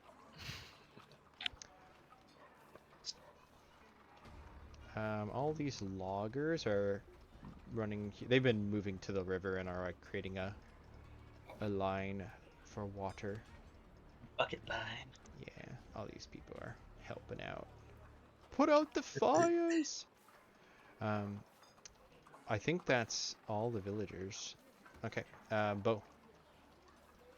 I am just have a job to do, so I'm just spending my turn sprinting to right here and reaching into my bag for the scroll that I was given while still maintaining the concentration on haste. So, and that's a movement and a dash to get where I am. Okay. Action dash. So Gale. All right. Start with bonus action healing potion.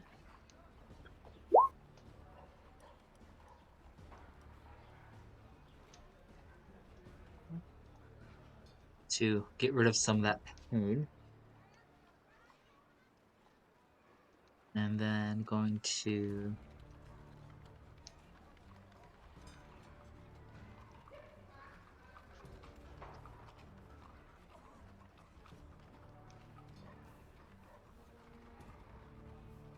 get to there, and if I can see inside, to some of the guys inside. You would be able to. You were already within the zone. Yes. So nothing new happens actually for you. Oh, that's good. Let me copy both of you over to the next page since you're right at the doorstep. Yep. And I'm gonna throw some radiance inside at the guys. And you know what? I'm gonna spend a key point to bump that 12 up to a 14 at this guy here. I think you're literally like that on the map, just about. Yeah, seems. Okay, so you are doing you're shooting sun bolts at this guy straight ahead. Yes. Yep. And I bumped the 12 up to a 14. Okay, so that's enough to hit. So that's going to be 15 points. Yeah, he yells as he gets hit, but he doesn't go down.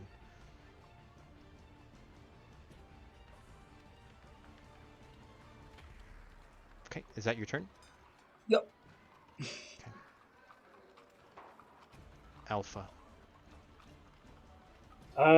You can probably tell that there's enough damage that there's no use unwild shaping and healing. That the fireball blast probably hit him way too hard. So, as a bonus action, I am going to heal 3d8 using a third level spell. And then I'm going to he's going to be very angry, but he is going to then start moving into a pyramid. Or beta. Okay, so up to 28 hit points from using his other spell slot.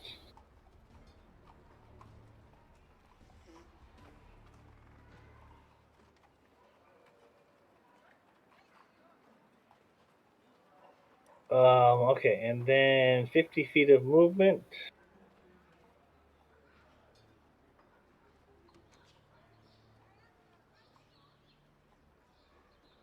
What the? He's flashing. 40 to heal.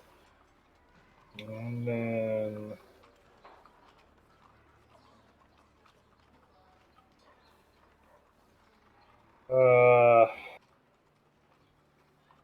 Still nothing to fight, so he would probably move into the pyramid. Not know exactly how far you want to put him in there. But he is a very angry wolf. Probably be able to move up here, high ahead Okay. with his full movement. This huge, huge wolf taking up almost the whole passageway. With him being pissed, can I roll an intimidate? Yeah, go ahead. I'll get there eventually, guys. Wait up. I'm a coming. He is pissed that you just killed his friend. Not. He didn't roll. He didn't roll very well. Only a 10. Okay. He's pissed that they just killed his friend and is running in angry. The whimper and kind of crying of the villagers in here is more what you would hear rather than the almost alien-looking creatures, which seem to be looking at you as a new threat entering in. And I believe that puts it to their turn. This guy in the back issues a command pointing from the villagers to the wolf, and then disappears to the side, speaking in again that other language. This guy is going to drag one of the villagers around the corner as well. This one in front of Lupin drops the villager onto the ground, leaving him be, and is going to try to... Let's see, what is he going to try to do?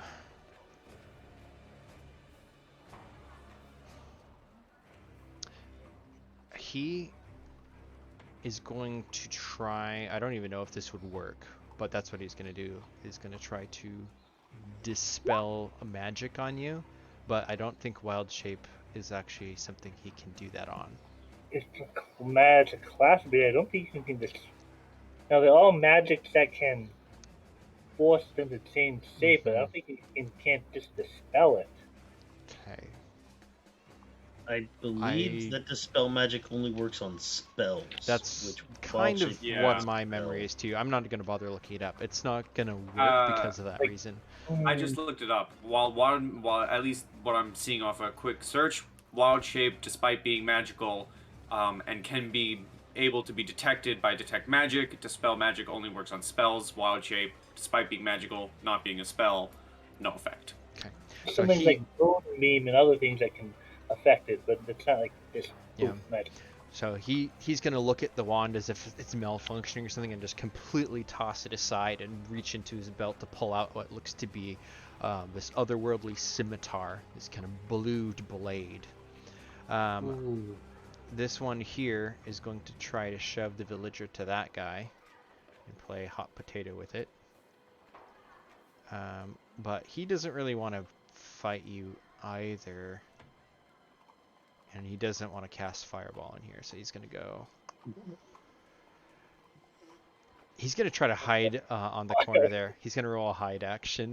Them and the fireballs. They killed Beta. Okay, so he has a 14 for stealth, as he's trying to stay out of your line of sight. This guard is going to, shove the girl back and then step over here, and he pulls out this double-bladed, like, knife jabber thingy. This guy will do the same, but come up and attack you with 2 attacks. So that will be a 17 and a 15.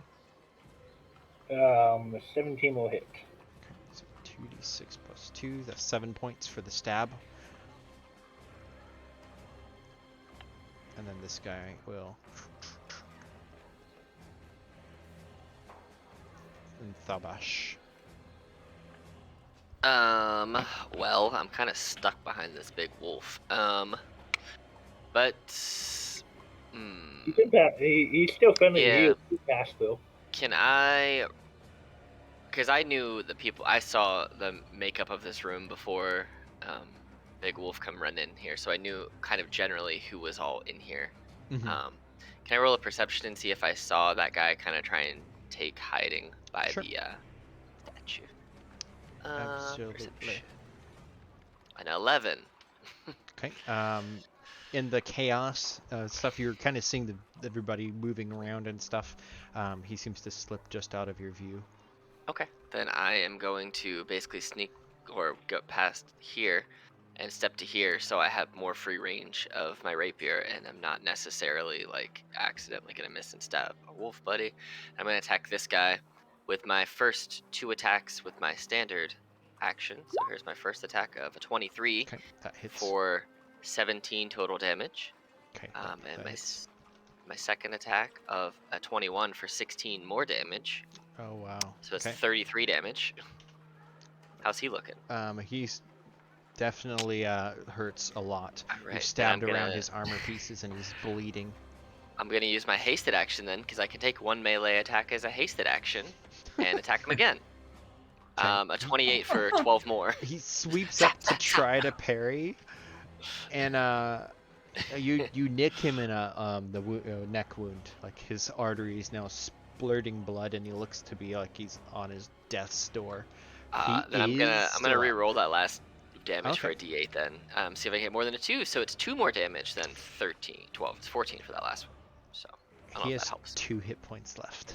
Damn, You're so close. that's So funny. close. That is very funny, and I don't Yeah. think I have anything. Dude, that's 47 damage in 1 turn. Yeah. You're can- welcome.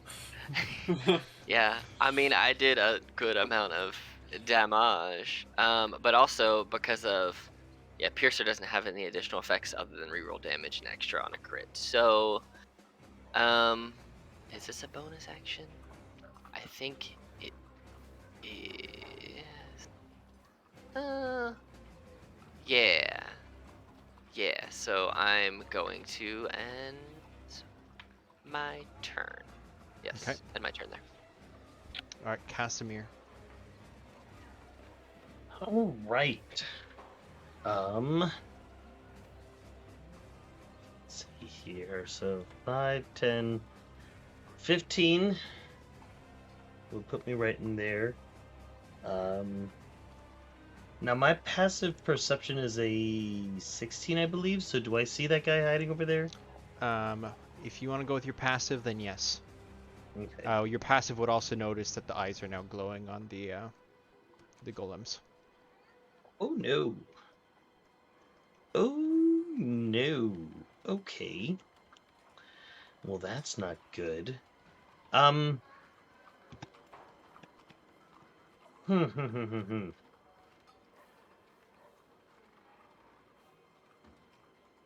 Okay. Well then, let's see here. It's 5, 10, 15. I'm gonna go 20. Sorry, 25. And I'm gonna wail into this guy here. Okay. So, still full health. So 22 Hits. for 10. You just crack him on the skull and he goes down. He's already been burned by the radiance. Oh, okay. Can I keep that nat 20 then still Who are for you my next attacking? attack? I would have moved up and probably gone after this guy. Wrecked the guy that I just. Okay, describe this in detail, please. So seeing Thorbash like slice into his jugular, actually, I'm going to, just for the flavor of it, I'm gonna change that. It's still the same roll because it technically is a monk weapon for me. Seeing him slash and seeing the blood splurt out, Casimir would run up behind and pull his neck back to get a bigger spray, and then sink his fangs deep into his neck in order to draw cool. a deep meal, if you would. Okay. So I will be using one of my rests here, or abilities, for my Fanged Bite. He takes 11 damage, and I'm going to hold on to that to gain a bonus to my next ability check or attack roll I make. And then with my bonus action, I'm going to attack the guy behind. So that in just a regular... ooh, interesting. Okay. I don't believe he's ever tasted that before. So that's a 18 plus 11, so that's a 29 to hit. Okay, that will Non-natural hit. for 11 damage. Okay, noted down. He takes this with a blow with a not really being too damaged by that. Okay. Well, I'm sure psychologically he might be a little disturbed by the fact that he just saw two of his people go down, one of them having just been sucked partially dry. Yeah, that's fair. Go ahead and roll an intimidation check as well. Between Alpha behind you and your own bloody mouth. I'm really good at these guys. It's the sexiest neck bite ever. Well, he's not paying himself, but... No.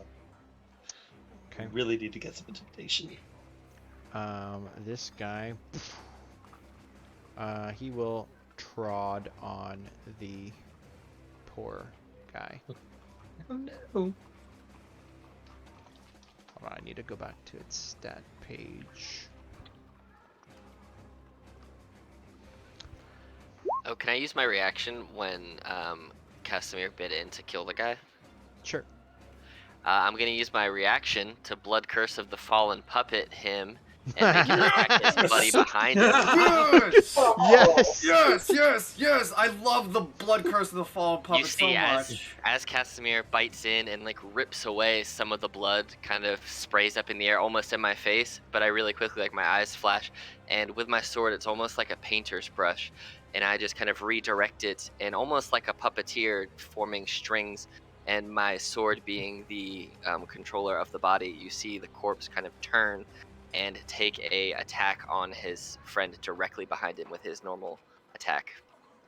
So That's Okay, amazing. this guy definitely has to be pissing himself now. His ally, his dead ally, just slashed at him. So it's Zombified. yeah, so it's a standard attack of whatever he attacks with against his friend behind him. So you can just roll that because I don't know what the dude's Yeah, stat bonuses. I've got way too many tabs open. Give me a Oh, second. real quick question: is the vampiric bite considered a monk weapon? Yes, actually. So you can make it a monk weapon. That is my like the since I don't use any regular weapons, that is what I have made my dedicated weapon. I'm not the biggest fan of it, but I think any race with a natural weapon can make it their monk weapons. Like, I'm pretty sure Minotaur can do shit with their horns. So so here's the thing.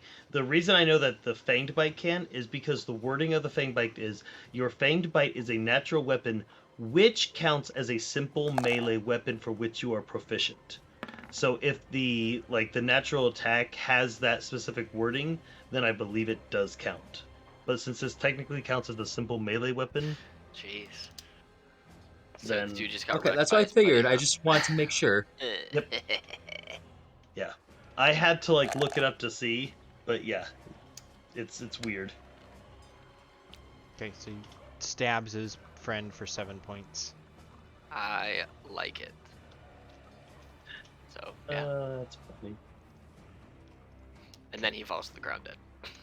Yeah, the other golem comes storming towards you. You're in its way, and it's gonna try to slam you. Ow. 28 surprisingly does hit, if that's what you're going with. 26 also hits. Does he hit me 2 Okay. times? Or just 1 time? He's hitting you 1 time. Well, it Was says the 28? Was the 28 for the poor villager? yeah, he got squished. Oh. Okay. But he does get multi-attack, so it makes 2 sum attacks, but he's moving at the same time. So Okay. is it still 1 attack, or does he get 2 even If he's it gets moving? multiple, it would be multiple attacks. Yeah. Well, So, it's up to you. He can hit me and walk and run past me if you want. That- I'm not that's gonna what say it- no that's to what not his- getting. his I'm not gonna orders are say to no move, and if you don't move after 1 attack, if he can still do Well, it. I mean, if I get punched and slammed out of the way, I Oh would no! happily move. Well, Oh no! That's fine. that's gonna be 24 plus what did he roll? 24 plus 14 plus 19. That's So- fine. Oh, I'll you take know, it. I think I have D&D Beyond already You do. set Yeah, to... it's already set up correctly. Cool. All right. So, are you down or no? I'm still 38. standing. Oh, he's mad 48. then. He can't move past you. I'm still standing with Oh the my single God, one With hit single point. hit points. I'm still standing with that 1 hit point, baby. I'm looking real bad though. Real bad. real Hey bad. guys, it's me. Hey, look, Bo. What you doing here, buddy? Hey guys. Okay, I run up to the edge of the pyramid. I assume I'm gonna get blop blop blopped. 11. Okay, let me give you a con save. Let's hope I don't fail. Whew, that would have sucked for you. Yeah, Oh whatever. God. And assuming I'm assuming it's an action. I don't know if it is, but I assume it is. I will with the scroll I have in my hands that I took out my previous turn. I kind of open it up. I begin reading the anchor scroll, and I slam it into the pyramid to lock it in place. Okay. So, for scrolls, you don't have to use anything to actually cast from a scroll, right?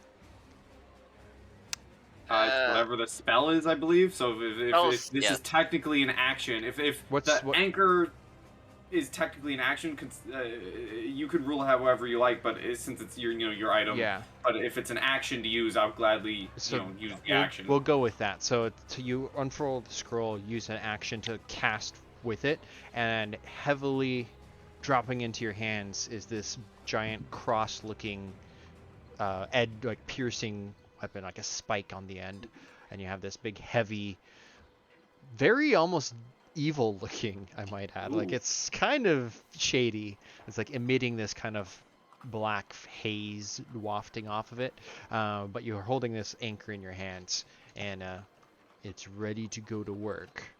Okay, just one more turn, guys. I'll be there soon. Top of the round, Gale. All right.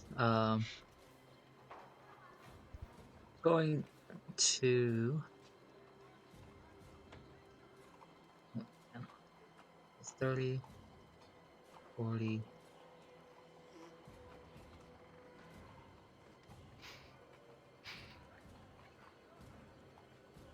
Yeah, essentially gonna come up here. I don't. Is that enough movement to get behind the guy? Just straight, or these? Will I be able to get past the two? Fine. You're at your allies? Yeah, you can get around your allies. Okay, so that I'd be able to circle around the guy. Okay. My first attack will be a bite on him. That hits. Draining some of his blood to heal me. Okay. My second attack, going to stab him and probably miss. Yeah, that's gonna miss. And I'll go ahead and use a healing potion as my bonus action.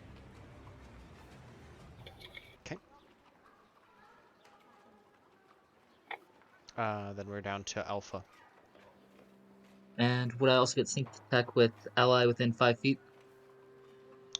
Yes, you would. Or that 3 extra damage? I read that as steak. Your steak attack does 3 damage. I honestly, I didn't see the A at first, so I read it as snack. Your snack Nick, damn it. steak attack. Smack your lips. Ooh, tasty snack. All right. She just bites into the guy. He's still pissed, and it does get kind of narrow up there. And with these statues have come to life, so this is the closest one. He will attempt to bite into this statue that just slammed his well, that might be a strong word, but other person who he knows is an ally.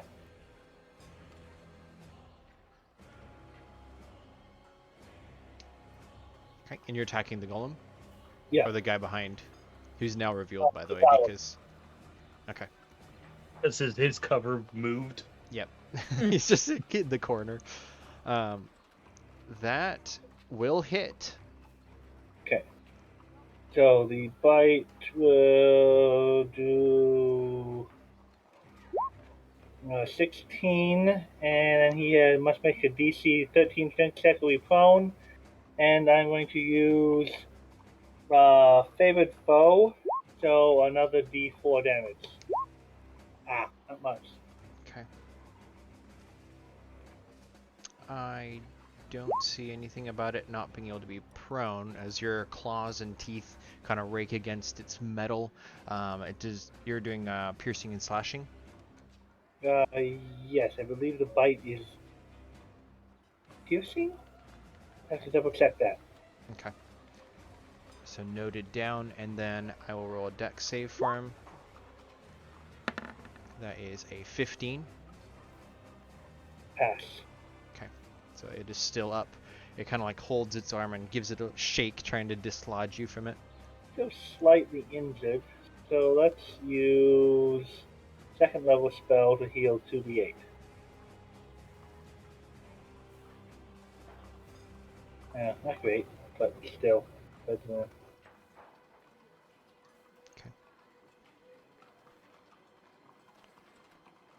So is that Alpha's turn? yeah.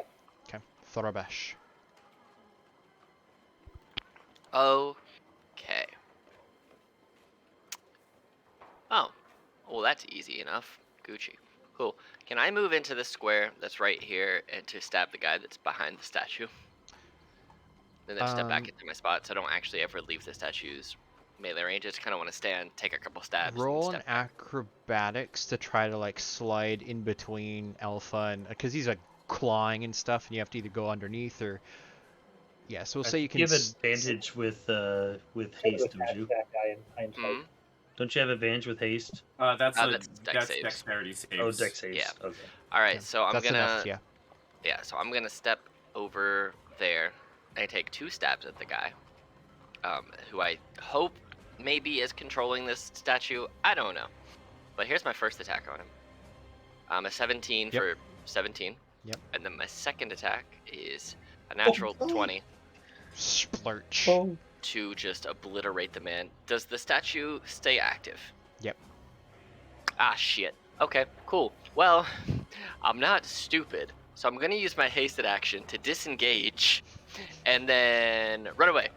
I have 10, 15. I'm just gonna run back here, so I can't be smackaroonied by the statue. And I'm gonna like make my way outside, and I'm bent over, coughing up a bunch of blood, and just almost dead. And I have a bonus action still, so I'm gonna just sit right there and drink one of my last 2 greater healing potions. Okay. So I got one more after this. 19. Oh, wow. Woo. That's a good roll. That's That 4, is- 4, or almost, yeah, well, with the bonus. it's One 4, away 4, from so- max.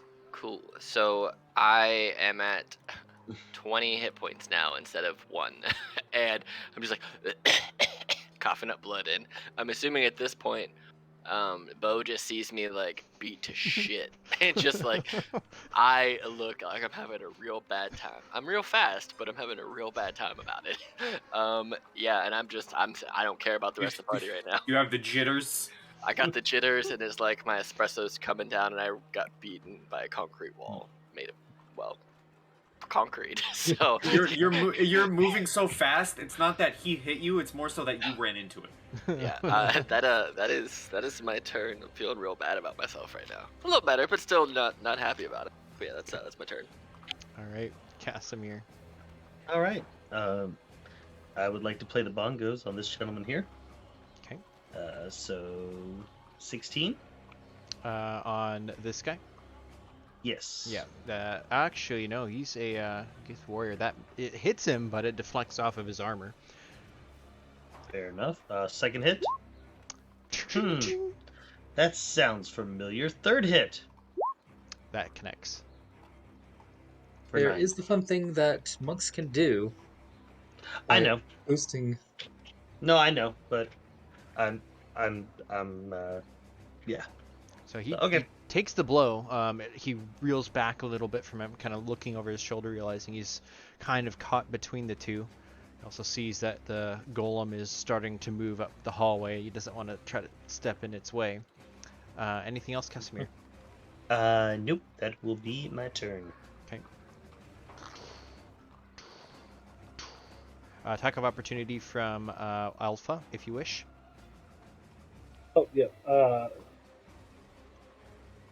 There's on a different tab. Just give me a second to get back to. Well, and he was where when the attacker? He left your threatened square, moving upwards. But he is not. I don't have an ally adjacent, so I don't get advantage in this. Yeah, he was no longer trapped.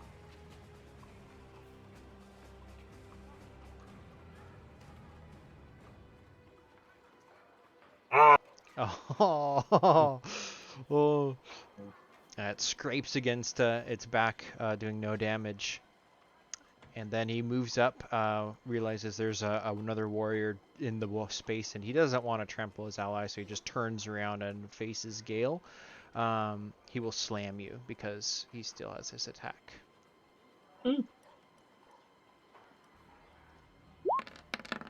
That is going to be a 16. That misses. And second attack is going to be a 23. That'll hit. As one hand hits the wall, which reverberates, and then the second one he punches you, knocking you back a little bit.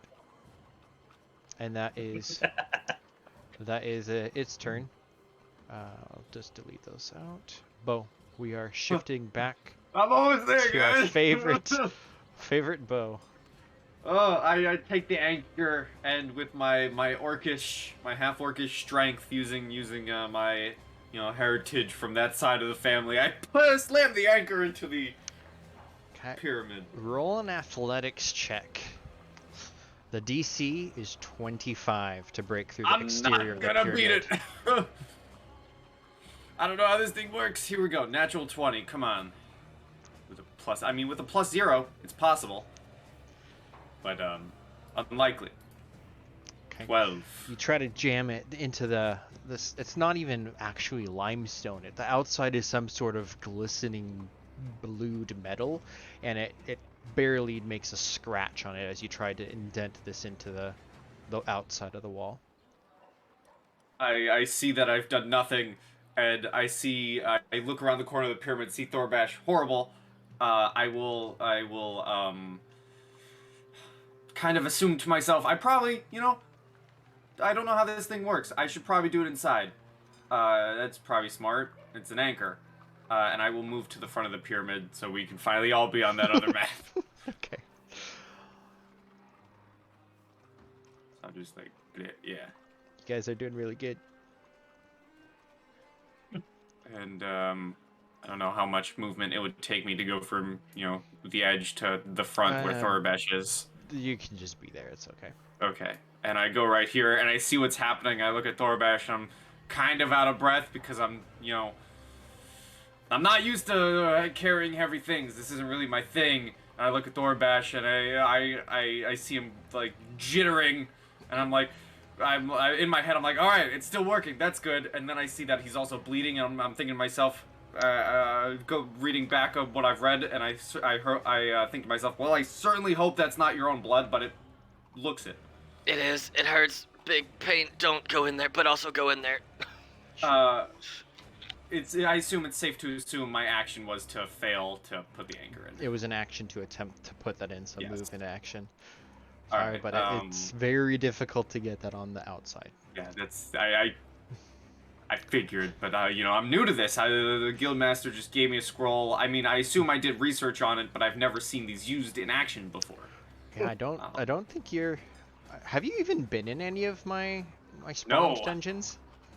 I've been in the one. I've been in. I don't know if they're the same, but I've been in the one where we went to the realm that had a bunch of sunflowers.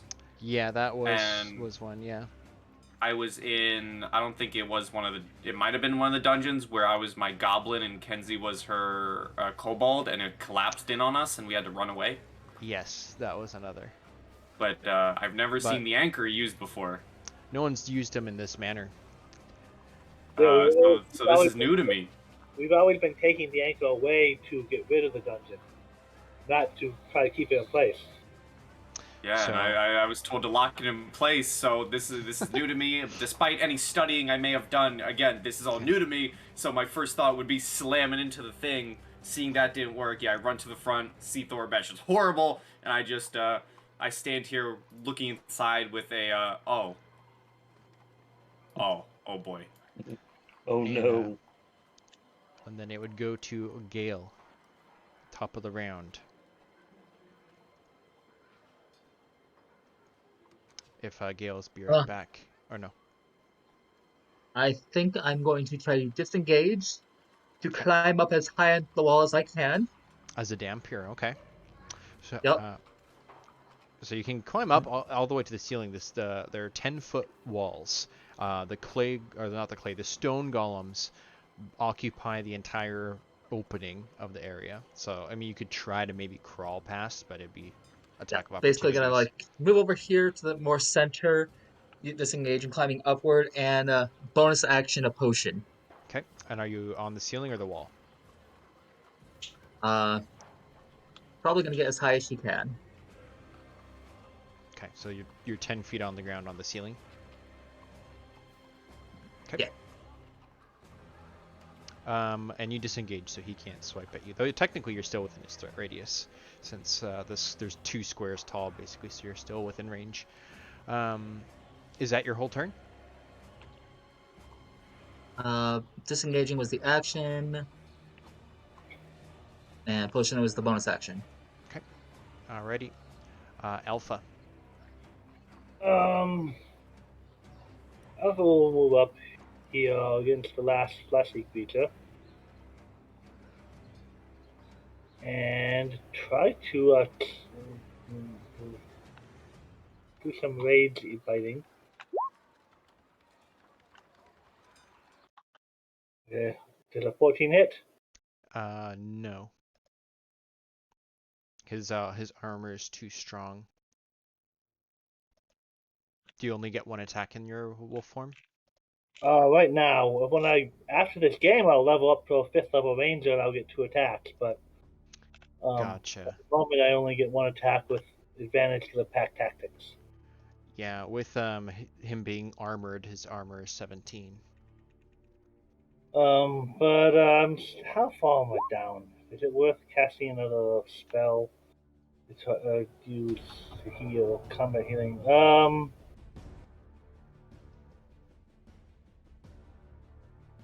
Sure. Let me use another 2nd level spell to try to get up to full health.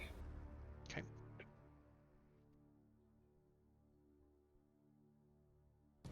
That should do it. I think. That should put me up to full health. Okay. So that would be Thorbash next, outside. Alright.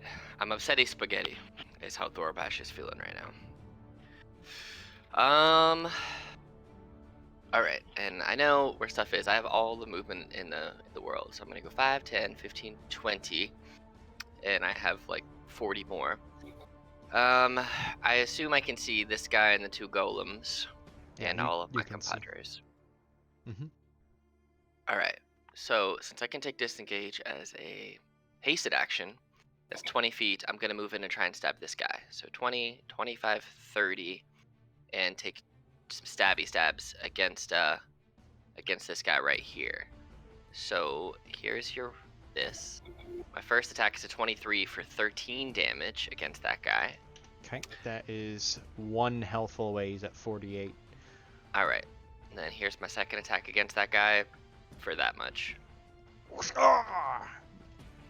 All right, and then because I don't want to get smackarooned by either of these golems, because I felt that, and knowing my luck, I'll get crit twice by both of them because I'm in both of their threat ranges.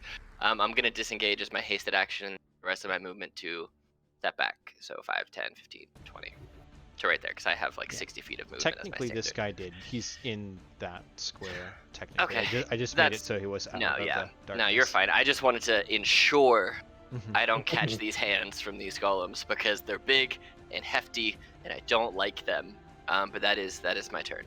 So I skipped all the other guys' turn, so I'm just moving them because they took their turn now. We'll reshuffle the order. And oh, you can't even see it because it's the old map, but they went on initiative 20. Oh, okay. But that was Thorabash, so Casimir.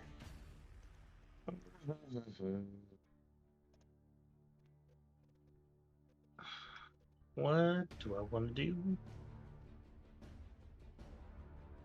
Because I feel like...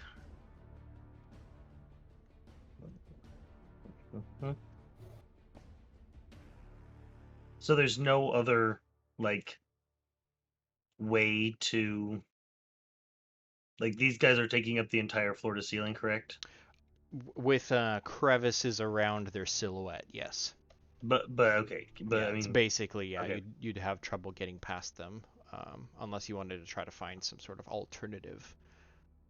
But I think what I'm going to do is go 5, 10, 15, and I'd like to hold an action to assist Bo with slamming the anchor in, because I imagine he was like yelling as he was like coming up.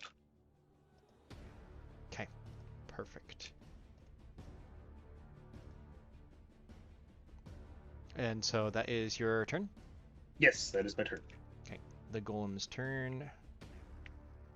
This golem will step back into the hallway, blocking that path. And then something about the way that the interior is illuminated shifts, and it turns red lighting.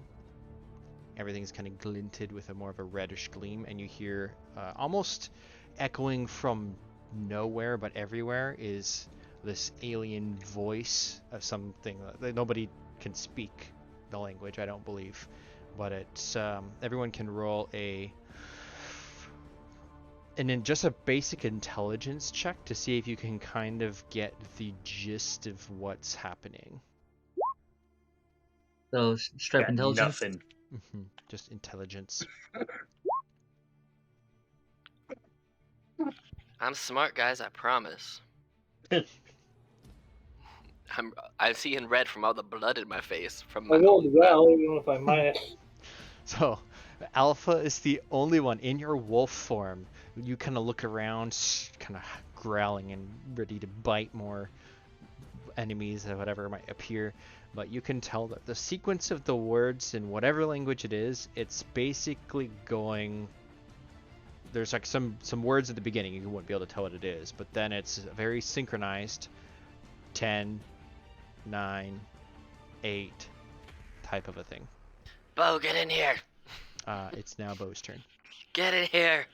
Don't leave us. Okay. I will. You run in, and like in the middle of the room, try again. Okay. With the Casimir, anchor. Casimir's held action will go off as well, and you can come and assist you.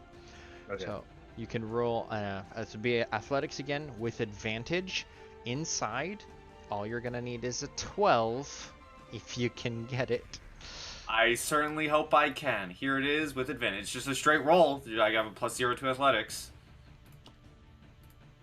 Yeah. There you go. There you go. Oh. So what you see, let me turn that off.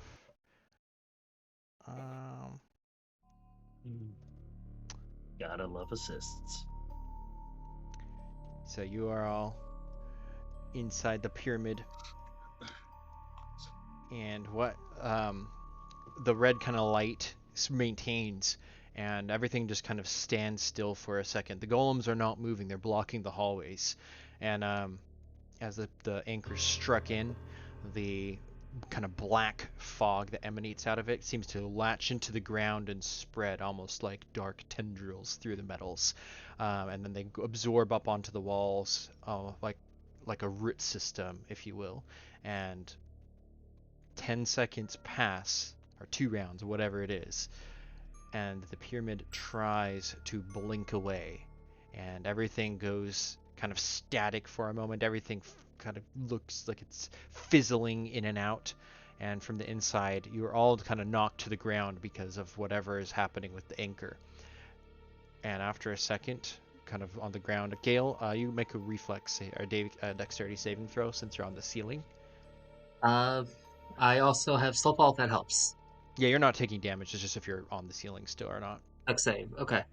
Yeah, so you're able to kind of cling on. Everything's shaking, and holding the ceiling, you even feel like your hand clench as it completely disappears for a second, but then it's back, and you kind of everything's rattling around, and then it's becomes still, and then I think I need to move this back to the token layer for me to adjust the color, but the red light turns back to be normal. The clay golem. Would we not get a round of, a 6-second round of attack in that? You can if you want. I mean, he wouldn't have paused his attack. He would have moved up here, and I realized that thing took half damage probably from my bite because it's not magical, right? With roll another intelligence check, or you could roll Arcana if you want.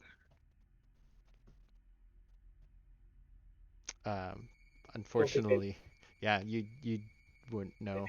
You can assume that. I will I not kept give. together. Okay. Well, then he is going to use Wasn't it Gale's turn next after Bo? Oh, okay. We're doing. Yeah, if there's something you wanted to do on that round, I was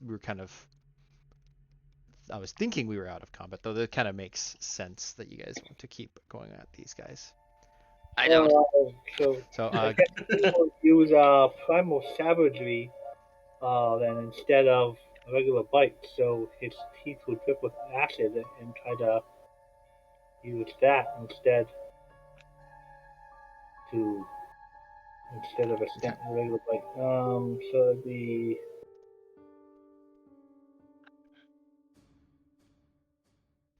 14 hit the golem. it will not. I mean, you scrape it, but it's not enough to do any damage to it. Its armor is too thick. I keep saying clay, but this is in fact a stone golem, not a clay golem.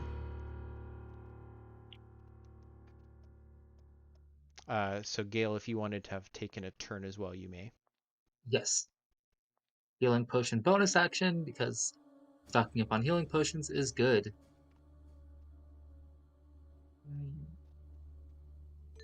Is that your turn? And then going to use Radiant Sunbolts to attack the golem on the left. Okay. Okay.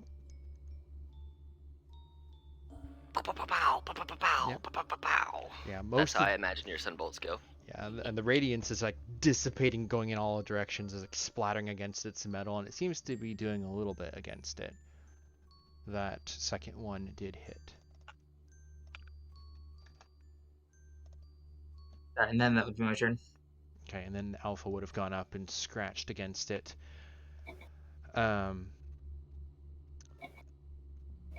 Thorbash. Yeah, I'm not attempting to fight these goals at all. I'm gonna stay in the safety of not in front of them getting punched, because that's a bad time for me.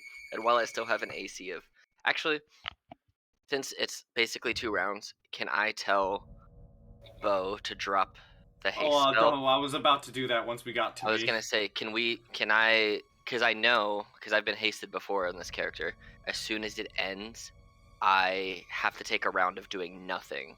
So can I just tell him to drop it? That way I'm prepared to be stunned Yeah, effectively. that's what I exhausted. was going to do on So- my turn. I was after like putting down the anger. I was Okay. going to look at Thorbash and basically say, "Hey, you may feel some effects Cool. as the world begins speeding back up, and you get like vertigo as I drop the spell." Nice. All right, awesome. And so my second of these 2 rounds, I would spend my second turn recovering from just being wiped. Yeah. So my haste effectively is dropped, and I'm just Okay. sitting there recovering and trying not to vomit. So that first round was you telling him to do that, and that's all you're doing? Yeah, Okay. and then my second round after he has That's done the it, second's when you're wiped out. I can't Okay. do anything on that round. I'm just So- basically wiped out. So for that first round, roll perception, and then Casimir, on your turn, roll perception. Okay. And Boo, Bo, you have to wait your turn. So Thorbash, nothing. Casimir, you can see the anchor seems to be pulling itself deeper into the ground to where the handle of the cross, if you look at it that way, is just almost going flush to the ground now. It looks to be pretty well lodged in there. Okay. Anything, Casimir? What would you like to do? It's an action to force feed a potion, right? Yes, to someone else. Okay. I'm shoving a bottle in your mouth, Thorbash. All right, I take it. Drink me. Cool. I'm at 35 health of 68. I'm getting there slowly. And that would be my turn. The guy here, he is a large construct, which means he has reach. He does not appreciate getting hit by Gale with the sunbolts, and he's going to Oof. raise both fists and go pop pop. Oh, wrong button. That's a 14, Miss. and it's a 22. That'll hit. Whack! The second one knocks you, and you fall down to the ground. Yeah, I'm down.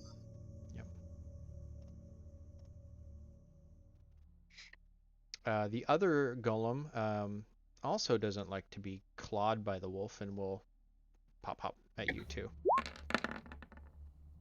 That's 28. Oh god, Yeah, that's a Only lot of damage. 13. 13 for the That's second cool. though.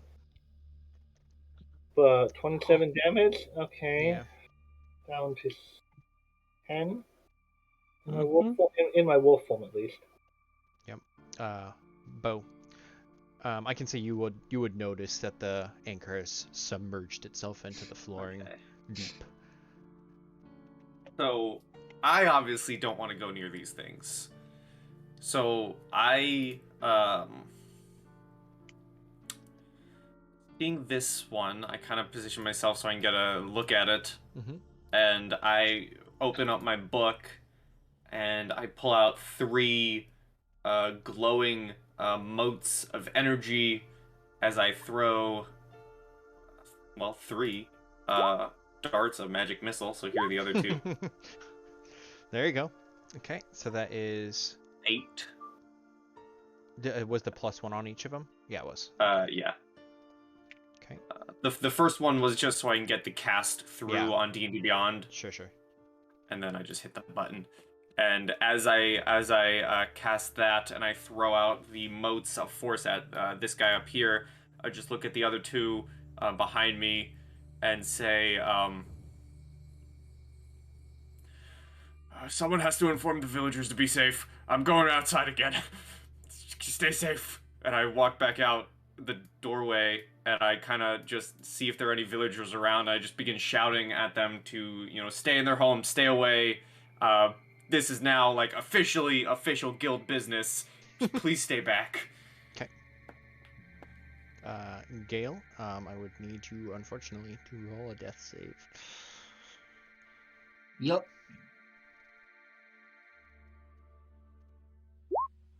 Positive. Oof. How many PCs can one guy kill? Okay. Alpha.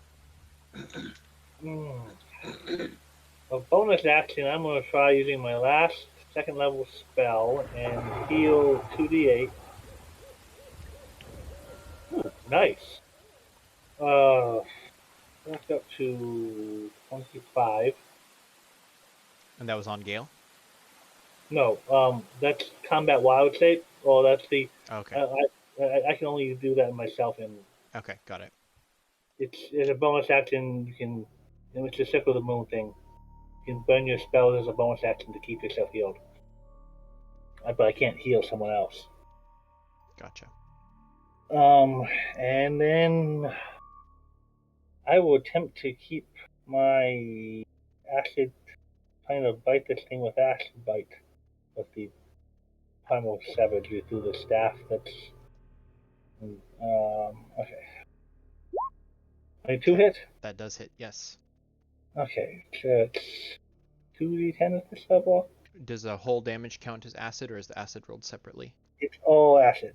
It's Okay. it's a cantrip that is granted Okay. to me by my staff in any form. Okay, go for it.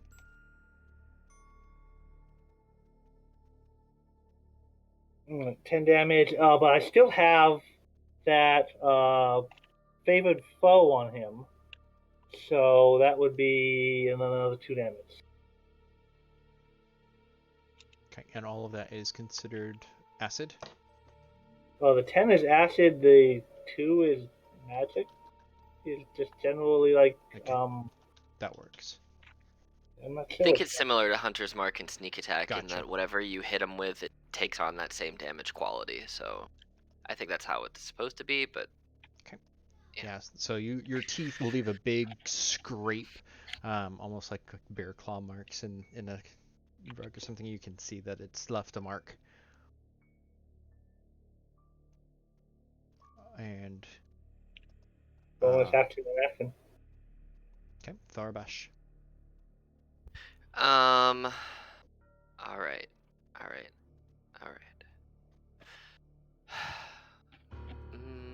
Okay, so see my buddies down.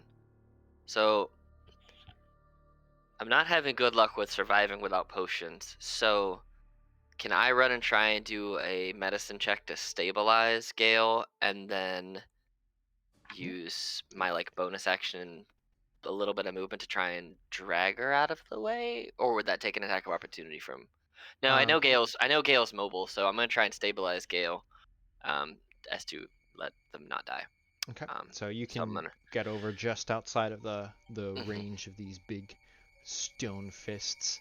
You can roll medicine, and I forget what the difficulty is for that. I don't know if it's 13 or 12. I don't know. I'd have to look. It's not super high. It's like Oh, it's I only think 10. It's 10. It's 10, Yeah, but it just doesn't checked. it doesn't heal her. It just stabilizes her So to no 0. more death saves. Yeah, she can still take them. She doesn't gotta make them. Mhm. So, here's me trying to do a medicine check to stabilize. Badly. No, I failed.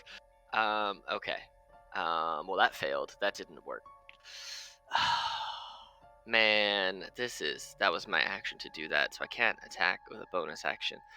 I look at you, and instead of like trying and be successful, I just grab you by the like shirt collar. I'm like, wake up, and it doesn't work. Ineffective.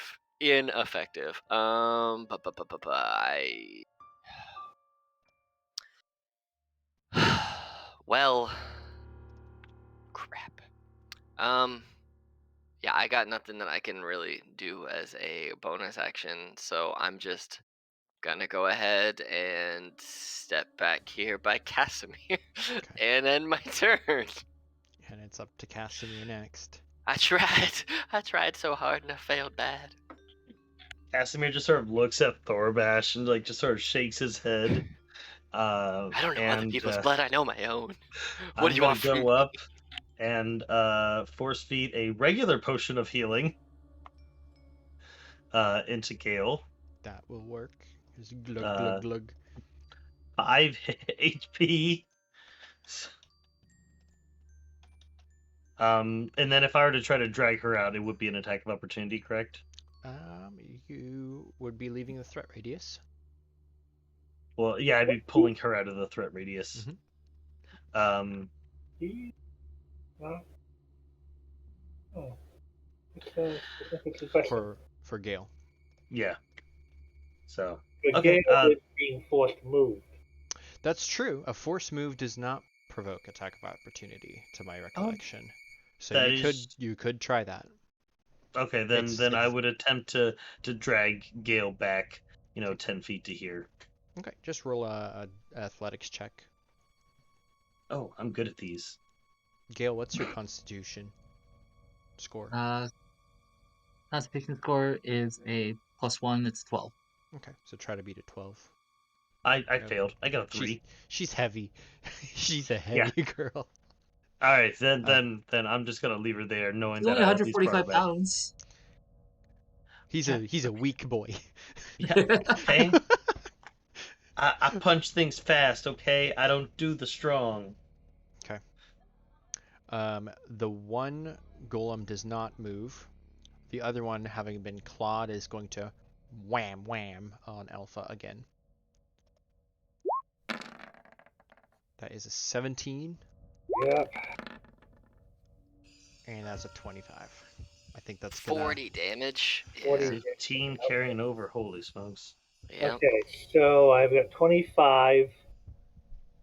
So Well, you don't die as a druid. You just carry it over into your Yeah. regular yeah, form. I So carry it over. hey, druids. Unless you get power word killed. That's I'm true. still going to be hurting, so that's 15 carrying over. Oh, I'll get your other token. Sorry, it's on the other map. It's really funny that if you polymorph or a druid's in wild shape, it doesn't matter. Power word kill will kill them. It doesn't. Yep. You don't swap back. You're just dead. It's the same soul. Okay, and I had 40 there, so minus 15. You can choose whichever square of those four you want to pop back onto. Okay, so I'm at 25. Yeah, let's pop out over there. Okay, that's its move. It does not take any steps. And then, Bo, you're running out. Yeah, Over if here. I've successfully kind of, we don't really have to move maps because I'm kind of just shouting from the entrance, like, "Hey, don't come here! Stay in your homes! Deal with the fires!" I'm just corralling the folk. Okay. You can see that at this point they've put out the tavern, but the other two that were closest to you, though, those are done for. Nobody came to clean them up, and they're basically collapsing and burned. The road is enough barrier to the other ones that they haven't been spread. Yeah, So, I'd basically be doing my best to corral them. And if it looks like I've possibly done a successful job of, initiating, "Hey, this is guild business. Please don't come closer." Yeah, nobody's approaching the pyramid. Nobody's even in the vicinity of the area around. So, I would walk back in. Excuse me, pardon me, sorry. And could I maybe, instead of wasting spells, could I maybe from a distance possibly do an Arcana check, an investigation check, something like that, to see if there is an outside way to turn off the golems? Okay. You may definitely check. Would you like Arcana, investigation? I will let either of those rolls work, and I will give you information based off of the one you choose. Okay, I will do... they're both +6. I will do Arcana. Okay. I feel confident with that. 22. Okay. So you know that these golems, they've got blind obedience to the creator or the possessor of whomever owns them. And they have been apparently commanded to either guard the walkway, don't let someone pass, something to that effect. There's not a whole lot that you can do to get it to change its orders, sort of destroying them or finding some other way around. But you can kind of gauge them. Unless they're attacked, they don't seem like they're attacking you guys. So. Okay. Well then I, spend my turn doing the Arcana check, uncovering this information and spreading that information of, hey, maybe we don't attack them. Yeah. Maybe we can find a better solution to moving forward, and I spread that around the group. Yeah, you also know with the Arcana that the Dungeon Inquirer is successful, and this pyramid cannot move at this point. I will also let that be known. So the golems, not attacking them, and the dungeon anchor, that will be open information that I tell the group. Okay. And is anybody, with that being said, is anybody going to continue attacking the golems at this point? That would imply that we were initially attacking the golems, Well, which is the negatory. Some people were. Some people were. That's a no from me, dog. Okay. They will simply respond in kind if they are attacked, and we're out of turn initiative order. I think he doesn't really want to leave yet, but he would back away and try to heal up first, at least. Mm-hmm. What does that look like? You guys taking a short rest? Well, before we do that, can Cass investigate the bodies of these 2 in particular? Sure. Yeah. You can see that they are, in fact, well, I don't know if you've even seen these in universe, but they are Githyanki. I do not believe I have encountered them, at least not within the DDG. So, yeah, they're kind of no nose, very Voldemort-esque with big ears, elf ears looking things, kind of peppered with almost like diamond indentations in certain spots where they have not tattoos but like studs put in. They've got very alien-esque looking armor. Their blades are scimitar in appearance, but they're blue. Ooh. Well, actually, no, that's the guy you're standing on. This guy and this guy, those have the blue ones. The other guys have the double knives. Okay. So in particular, I would be searching for something that might resemble like a control for these golems. I'll have you roll initiative. I can roll initiative. Do I roll investigation though? Yes, wrong word. Okay. So yeah, 22. you do not find the control switch. You do find that he has a wand, and I don't believe this other guy actually cast his spell, so he has a wand as well. They also each have one of the blue scimitars. The other 2 guards have armor. Okay. I would take the wand and the blue scimitar off of this guy. Okay. So just as a trophy. The blue scimitars. The color is basically flavor. They're Githyanki blue blades, but they are +1 scimitars to both attack and damage. The wand they're 1 charge, and they can be used for fireball, banishment, and then the other one was dispel magic. I think I used. Mm-hmm. Yes. Ooh, I wonder if dispel magic will work on the golems. Maybe. Probably not, because it's not a spell. It depends how they're being controlled. We've got to coordinate an attack and get past one of these things. Do we have to attack them, or can we just walk by them? I will refuse to attack them. I look over at at Gale. I think Gale and I can both confirm that it's not fun to get hit by them. No. She basically died, and I broke a lot of ribs and probably punctured a lung and coughed up a lot of stuff that I don't want to talk about. Are we out of initiative? Yeah. Were both of the blue scimitars picked up? There's 2 of them. If the other one hasn't picked up yet, I will grab one. I'm gonna sit down and just start setting up my blood craft again to make another mutagen because I can make them You every know short about rest. these golems? Does poison affect them? Nope. Not that I know of. I'm going to say for simplicity, because I don't want to have to create stats or switch stuff around, the other two guys' blades are going to be blue scimitars as well. Oh, okay. Just for the sake of ease. Cool.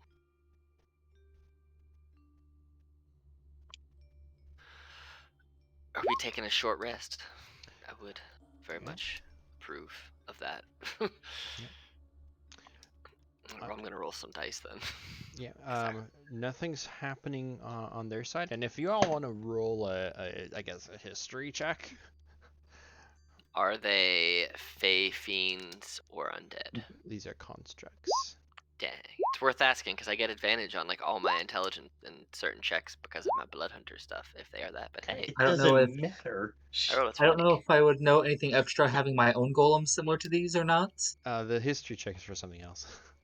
No. Okay. Then I have no clue. Quite literally. They're pretty. Yeah, you were out here on a completely different job. But everybody, Casimir, Bo, and Tharabush at least, remembering back the postage at the guilds, and especially Bo, you were the one who talked with the guild master. You technically have done everything that the quest was supposed to do. You've anchored the place and have information on this. Moving forwards to defeat one or both of these, plus whatever else is beyond, it may take something that maybe a second group or maybe another attempt with another one shot, so to speak, might entail. As far as behind the screen is, you have all succeeded at this game. Success. I've been muted. I would, with this knowledge, basically tell everyone, well, my work here's done. If you guys want to come back to the guild hall with me, we've anchored the place in place. That was my job. I'm sure all of you would be paid as well for assisting. We don't have to continue forward. It's probably not recommended to continue forward. Y'all look like crap. Yep, it was a bad time. Do not. I don't know what you're talking about. This was quite an enjoyable experience. Also, I don't know if you saw, but Bo would either offer. Okay. I did. Yeah, I figured we could talk and see. I could transform again. Those things are do hit hard. Well, I'm leaving. You can die on your own. Be my guest. So Cass would leave, but Cass would also make a point to go over to the other bodies and loot them of their weapons and wands. Similar. So let's see, because you actually got quite a few of them. I was gonna say, I know I killed these two without their wands. This guy drew his wand, but didn't get a chance to.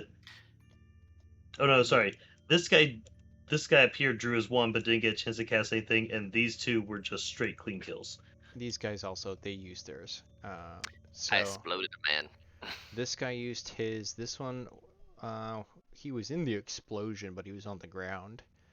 So I'd say if it's above 70, his wand's broken. Stop the golems from pulling up the anchor. What was that? What's to stop the golems from pulling up the anchor? What was his name? Bo was able to determine with his Arcana that now that had been placed, it is not removable. Oh. Which is what I told the group. So that's 1, 2, 3, 4 wands, I believe. If there are no unused wands and the only one Cass has is the unused one, that's when I would offer the trade or gold. There was for the the wands. other one. I was gonna say there's 4 wands outside. But Cass would go and collect at least the 2 from these 2 over here, as well as their swords. But he would offer 2 of the wands to Bo. He would want to keep 1 for himself. I would take a wand, but I don't need the scimitars. still wanting to be, a good person. I'm a good person. I'm a scholar and a businessman. For the 2 wands, I would still offer you 20 gold pieces. Sure. 8 Were wands. both the wands inside picked up, or So was I able to? there should be a total of 6 total, and then there were 4 scimitars inside, and then there are 6 scimitars outside. So there's 10 scimitars. And what spells do these wands can cast? There's one more wand and scimitar at the up here. So +1. There's 5 and 7. It was one charge total, correct? Yeah, and it can do one of those 3. They're use and lose, basically. Okay. And what are the options? I just wanna have this written down so when I make the item in D&D Beyond. Thorbash posted it. Yeah. What's the DC for 'em? It was 14, I believe. Okay. So 14 of the appropriate skill, so Dex, Charisma, and whatever spell magic is. Which I don't think has a DC. I think it just happens at like level 3 or whatever, if it's its base level. Yeah, they're base levels. I kind of made most of that up. So. Oh my gosh. That works. Well, yay for not dying. As I kind of get ready to start heading back to the guild now that it's locked in place, I would once more go through the village, kind of gather everyone up, let them know of the situation that the guild and hereby, the guild master will be sending more experienced adventurers to further delve into the dungeon and basically let them all know, stay away from, stay in your homes. If you avoid the pyramid as best you can, more experienced members will handle the rest. Gil will tell him she's going to leave the golem here to watch over them while she returns to the guild, but will return as soon as she can to help with repairs. Okay. Just sort of in-game / out of game, there's 11 scimitars. Who would want a scimitar to wield? I can tell you confidently, no. That's what I'm guessing. Would Thorbash want one? No, I use Fear pretty well, unless it does the equivalent of a 1d8 damage, because I use a shield. I 1 weapon and shield, so I'm not 2 weapon fighting. I'm trying to, even with an AC of 25, it doesn't matter. Like I said, I am the most unlucky tank ever, and I almost die every time. But Scimitar's only 1d6. Yeah, I'm gonna maintain my rapier shield. Although I bet you if I drop my AC down, I'd never get hit. Probably. Okay. A few times he fights in that wild shape, that whip is a whole lot better than a +1 scimitar. Yeah, so you got all these scimitars. Gale, do you want one to wield? I have at least one of them from inside. Whether she wields it yet or not will be determined later. Okay. But you want one to keep for yourself? Yes. Okay, so then Cass would keep one just as a trophy. For the other 9, we could sell them for I believe it would be 505 gold apiece, and then we could just split that amongst the 5 of us. Is everyone comfortable with that? Where are you trying to sell them? Let me erase You could sell them at Virden City. Okay, so Virden. So the way I do selling is it's not full price. It'd be half price. It'd be half price, or you can roll to try to get a better deal, and that depends on where you're trying to sell them with my games. So if you want to go for it in Virden, you can not roll an appraise, but it'd be a persuasion. Yeah, persuasion check. And I know some characters also have like certain vendors that they've met in world or anything. If you have anything like that too, you let me know, and you can gain different bonuses and whatnot. No, I don't. I would just go for a regular. Actually, I would go to sell 8 of them, and then give one to the guild as like a trophy / souvenir. Okay. Not that obviously Adrian could do what he wants, but there is a selling weapons. There is a monster hunting guild now in place in Virden. Hey, if you want to go to the Monster Hunting Guild first, you can try to sell that instead of the normal merchants. I have yet to meet them, but I've been wanting to meet them with this character, so I would. And then I could just DM everyone with how much I get for it, because I figured That sounds good. Pi So- will.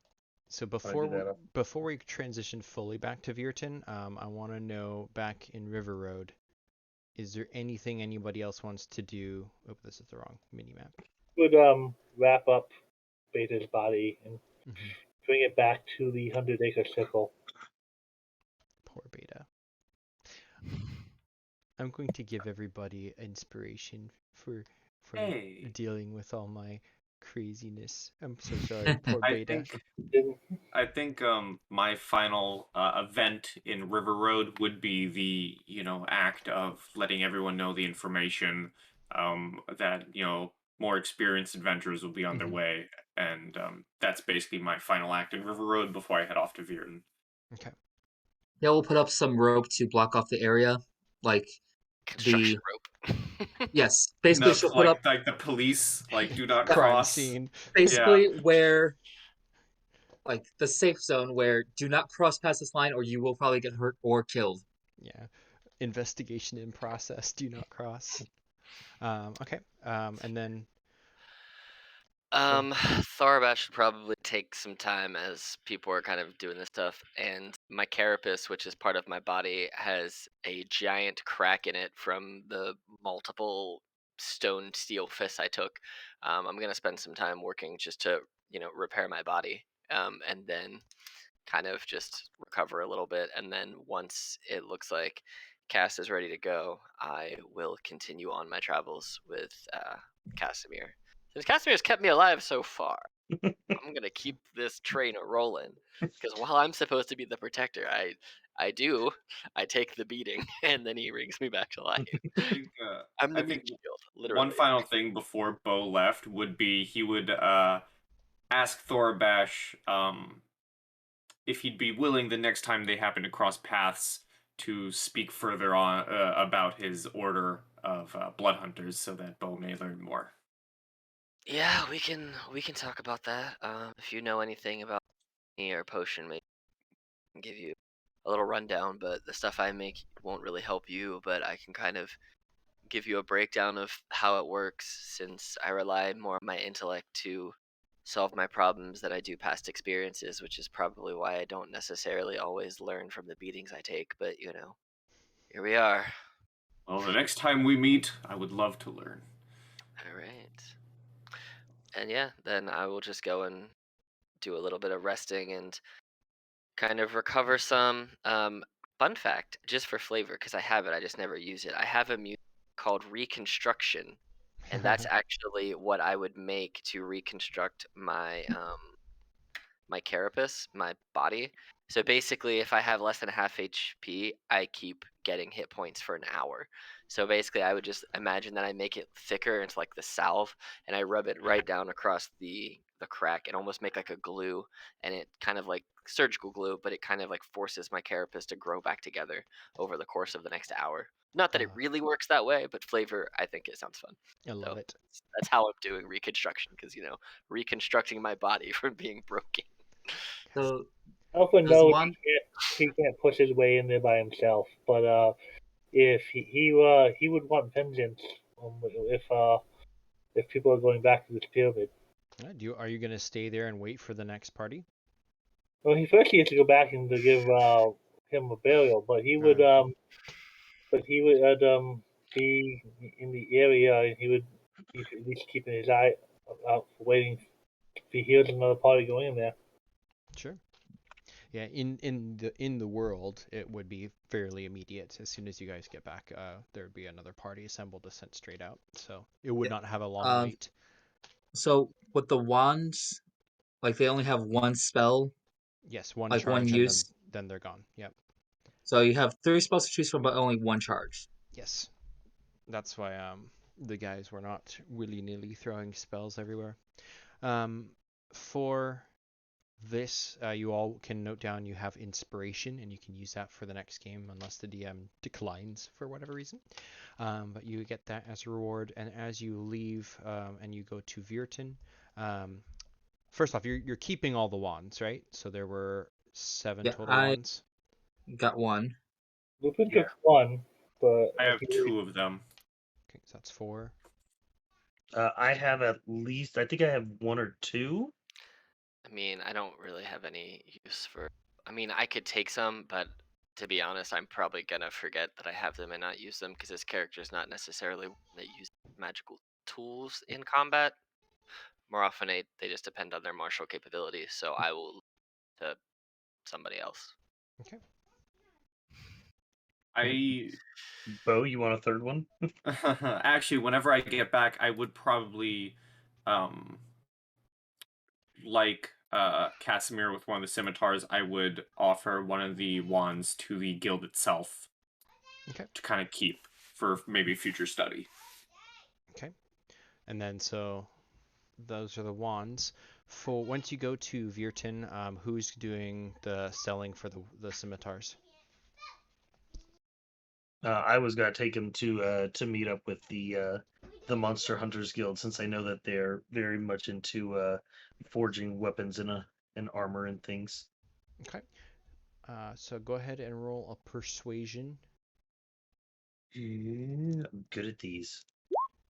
and Oh. then I am going to ask Pi real quick. What is the culture of the Monster Hunting Guild? Would they buy low, sell high, or are they more what it would be their kind of Uh culture? I considering they are specialty on making these big specialty items. You can go off it, but my mindset is considering they're all about specialty weaponry and stuff. Maybe they would kind of lowball you and then resell them for high or use them to Okay. make weapons. That's my immediate thought, considering they're all about the specialty stuff, and I would agree. maybe these aren't all that specialty. Despite being magical items, their specialty items they make are kind of different towards normal magical weaponry. I think is my mindset. they're also like Gith, which kind of fits into like the otherworldly thing, and I think it's smarter to go to them than to just go to a merchant. So I'm going to say that yes, they will offer you a little bit more than the half price. So with a 13, that they would offer you 300 base instead of 250, and then with a 13, they'll add in a little bit extra.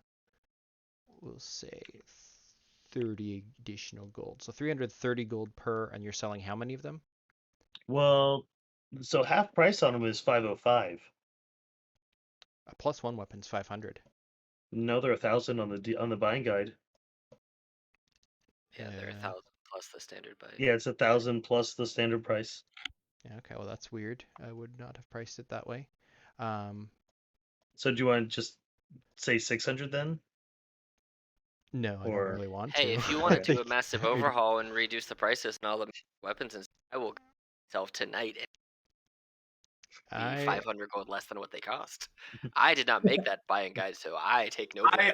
I also don't take blame because I did not do the weapons. I did not make any. It did not contribute at all to that, to be honest.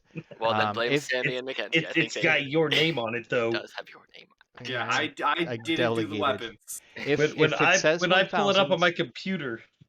If it says 1,000, we'll go with 1,000, but you're gonna be probably the last people to get that pricing. That's why I said that the Monster Hunter Guild might lowball him instead of going high. No, it should be 250 because that's 50% of 500, which is what it should be at. So. Do you want me to go in and modify the prices tonight and make them all the 500 instead of the 1,000? I'm okay with the 330. I'm looking at that, comparing it to what the DMG, the core book says. Some of those prices are I think very outrageous compared to what the DMG says. But I think never have really looked at it, to be honest. If it helps, I have it's essentially a suggestion of pricing on magic items, but a buyer's guide. For I mean, there items, are official prices out there. Yeah. Yeah, I think it's Um, just because I think we just when it was made, they used whatever website that prices them so they could get through it very quickly. Rather than Yeah, looking each thing up, I think it's just how it went. So we can I'm talk about it and change it later if we need to. yeah, I'm going to Say that rule I'm it the thinking way that that it should website be. was Okay. A If plus you one want weapon should be 500 gold. All right, if you Okay. want to just pop a message in the mod chat, and I'm up until probably 7 in the morning tonight, so I can just go through and change it. It's no Okay. biggie. I will So- rectify that with you post game. Yep, sounds good. So off of the 330, So- then So that's it would be 528 gold per person. Woohoo! so that should for 9 of them that should give you almost 3,000. So for It's 8 because I'm keeping one, Gail's keeping one, and then one's going to the guild. okay, So it was 2640. So okay. 528. So before you divide into all, I know you can do it before or after, but you still get paid for actually doing the anchor and getting all the information on the job. So once you actually go back to the guild hall, the guild master immediately like starts to write notes and put up another posting for follow up to go close the dungeon. But then he will pay you all, and you are all level 7 and 8, I believe. So you should get basically another 1,000 gold each. So that Jesus. goes on 15, top 15, of 28 gold. your Yay. cells. I could buy more 1,000 gold. potions, guys, and live So- longer. I was gonna say, So congratulations! That is the 3 greater healing potions you As chugged. Yeah, it is. as my final act before I assume we're ending here soon. As my final act before we end, Bo would ask the guildmaster if he could kind of just come along as like a as a wizard, as you know, someone if he can kind of tag along, not adventure into the pyramid itself, but more so be on the sidelines to further study it. he would say he'll do the best he can. I'm not sure I can promise he would go or not. But yes. Well, no, he's not asking the guildmaster if he can go. He's asking the guildmaster if Bo can kind of come along okay. as like further studying it. If he can be given permission to further study the pyramid. Yeah, absolutely. Okay. Gail will be in the town. Like once after receiving the reward, she'll head back to the town and help not only rebuild but look after them. And depending on what level, she may try again. After, of course, probably picking up some new stuff. Perfect. So, in conclusion, you sell the scimitars. You get, what was it, 2,600? Yeah, 2640.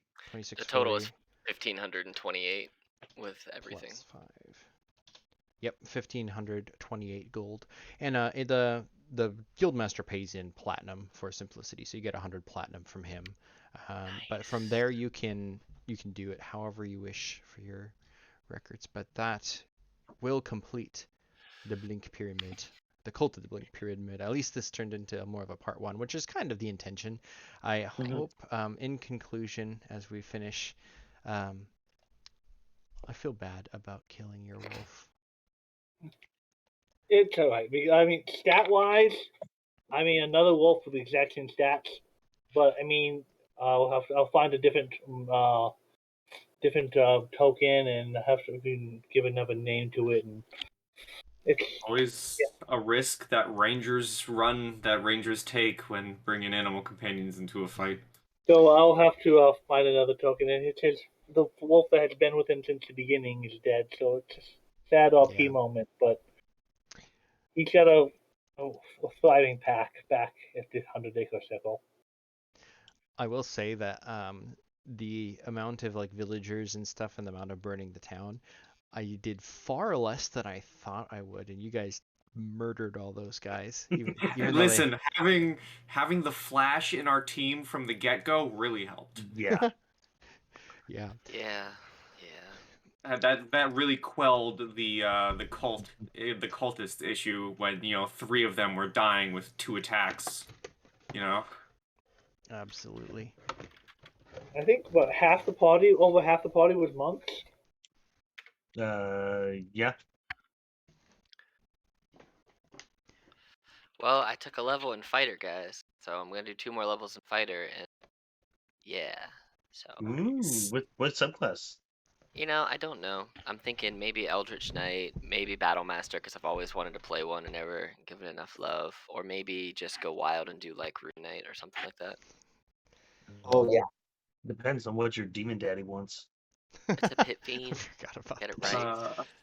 Have we Oh, yeah. popped out of the recording? Yeah, let me do that right now. So thank you all for playing. We'll see you all in the next one.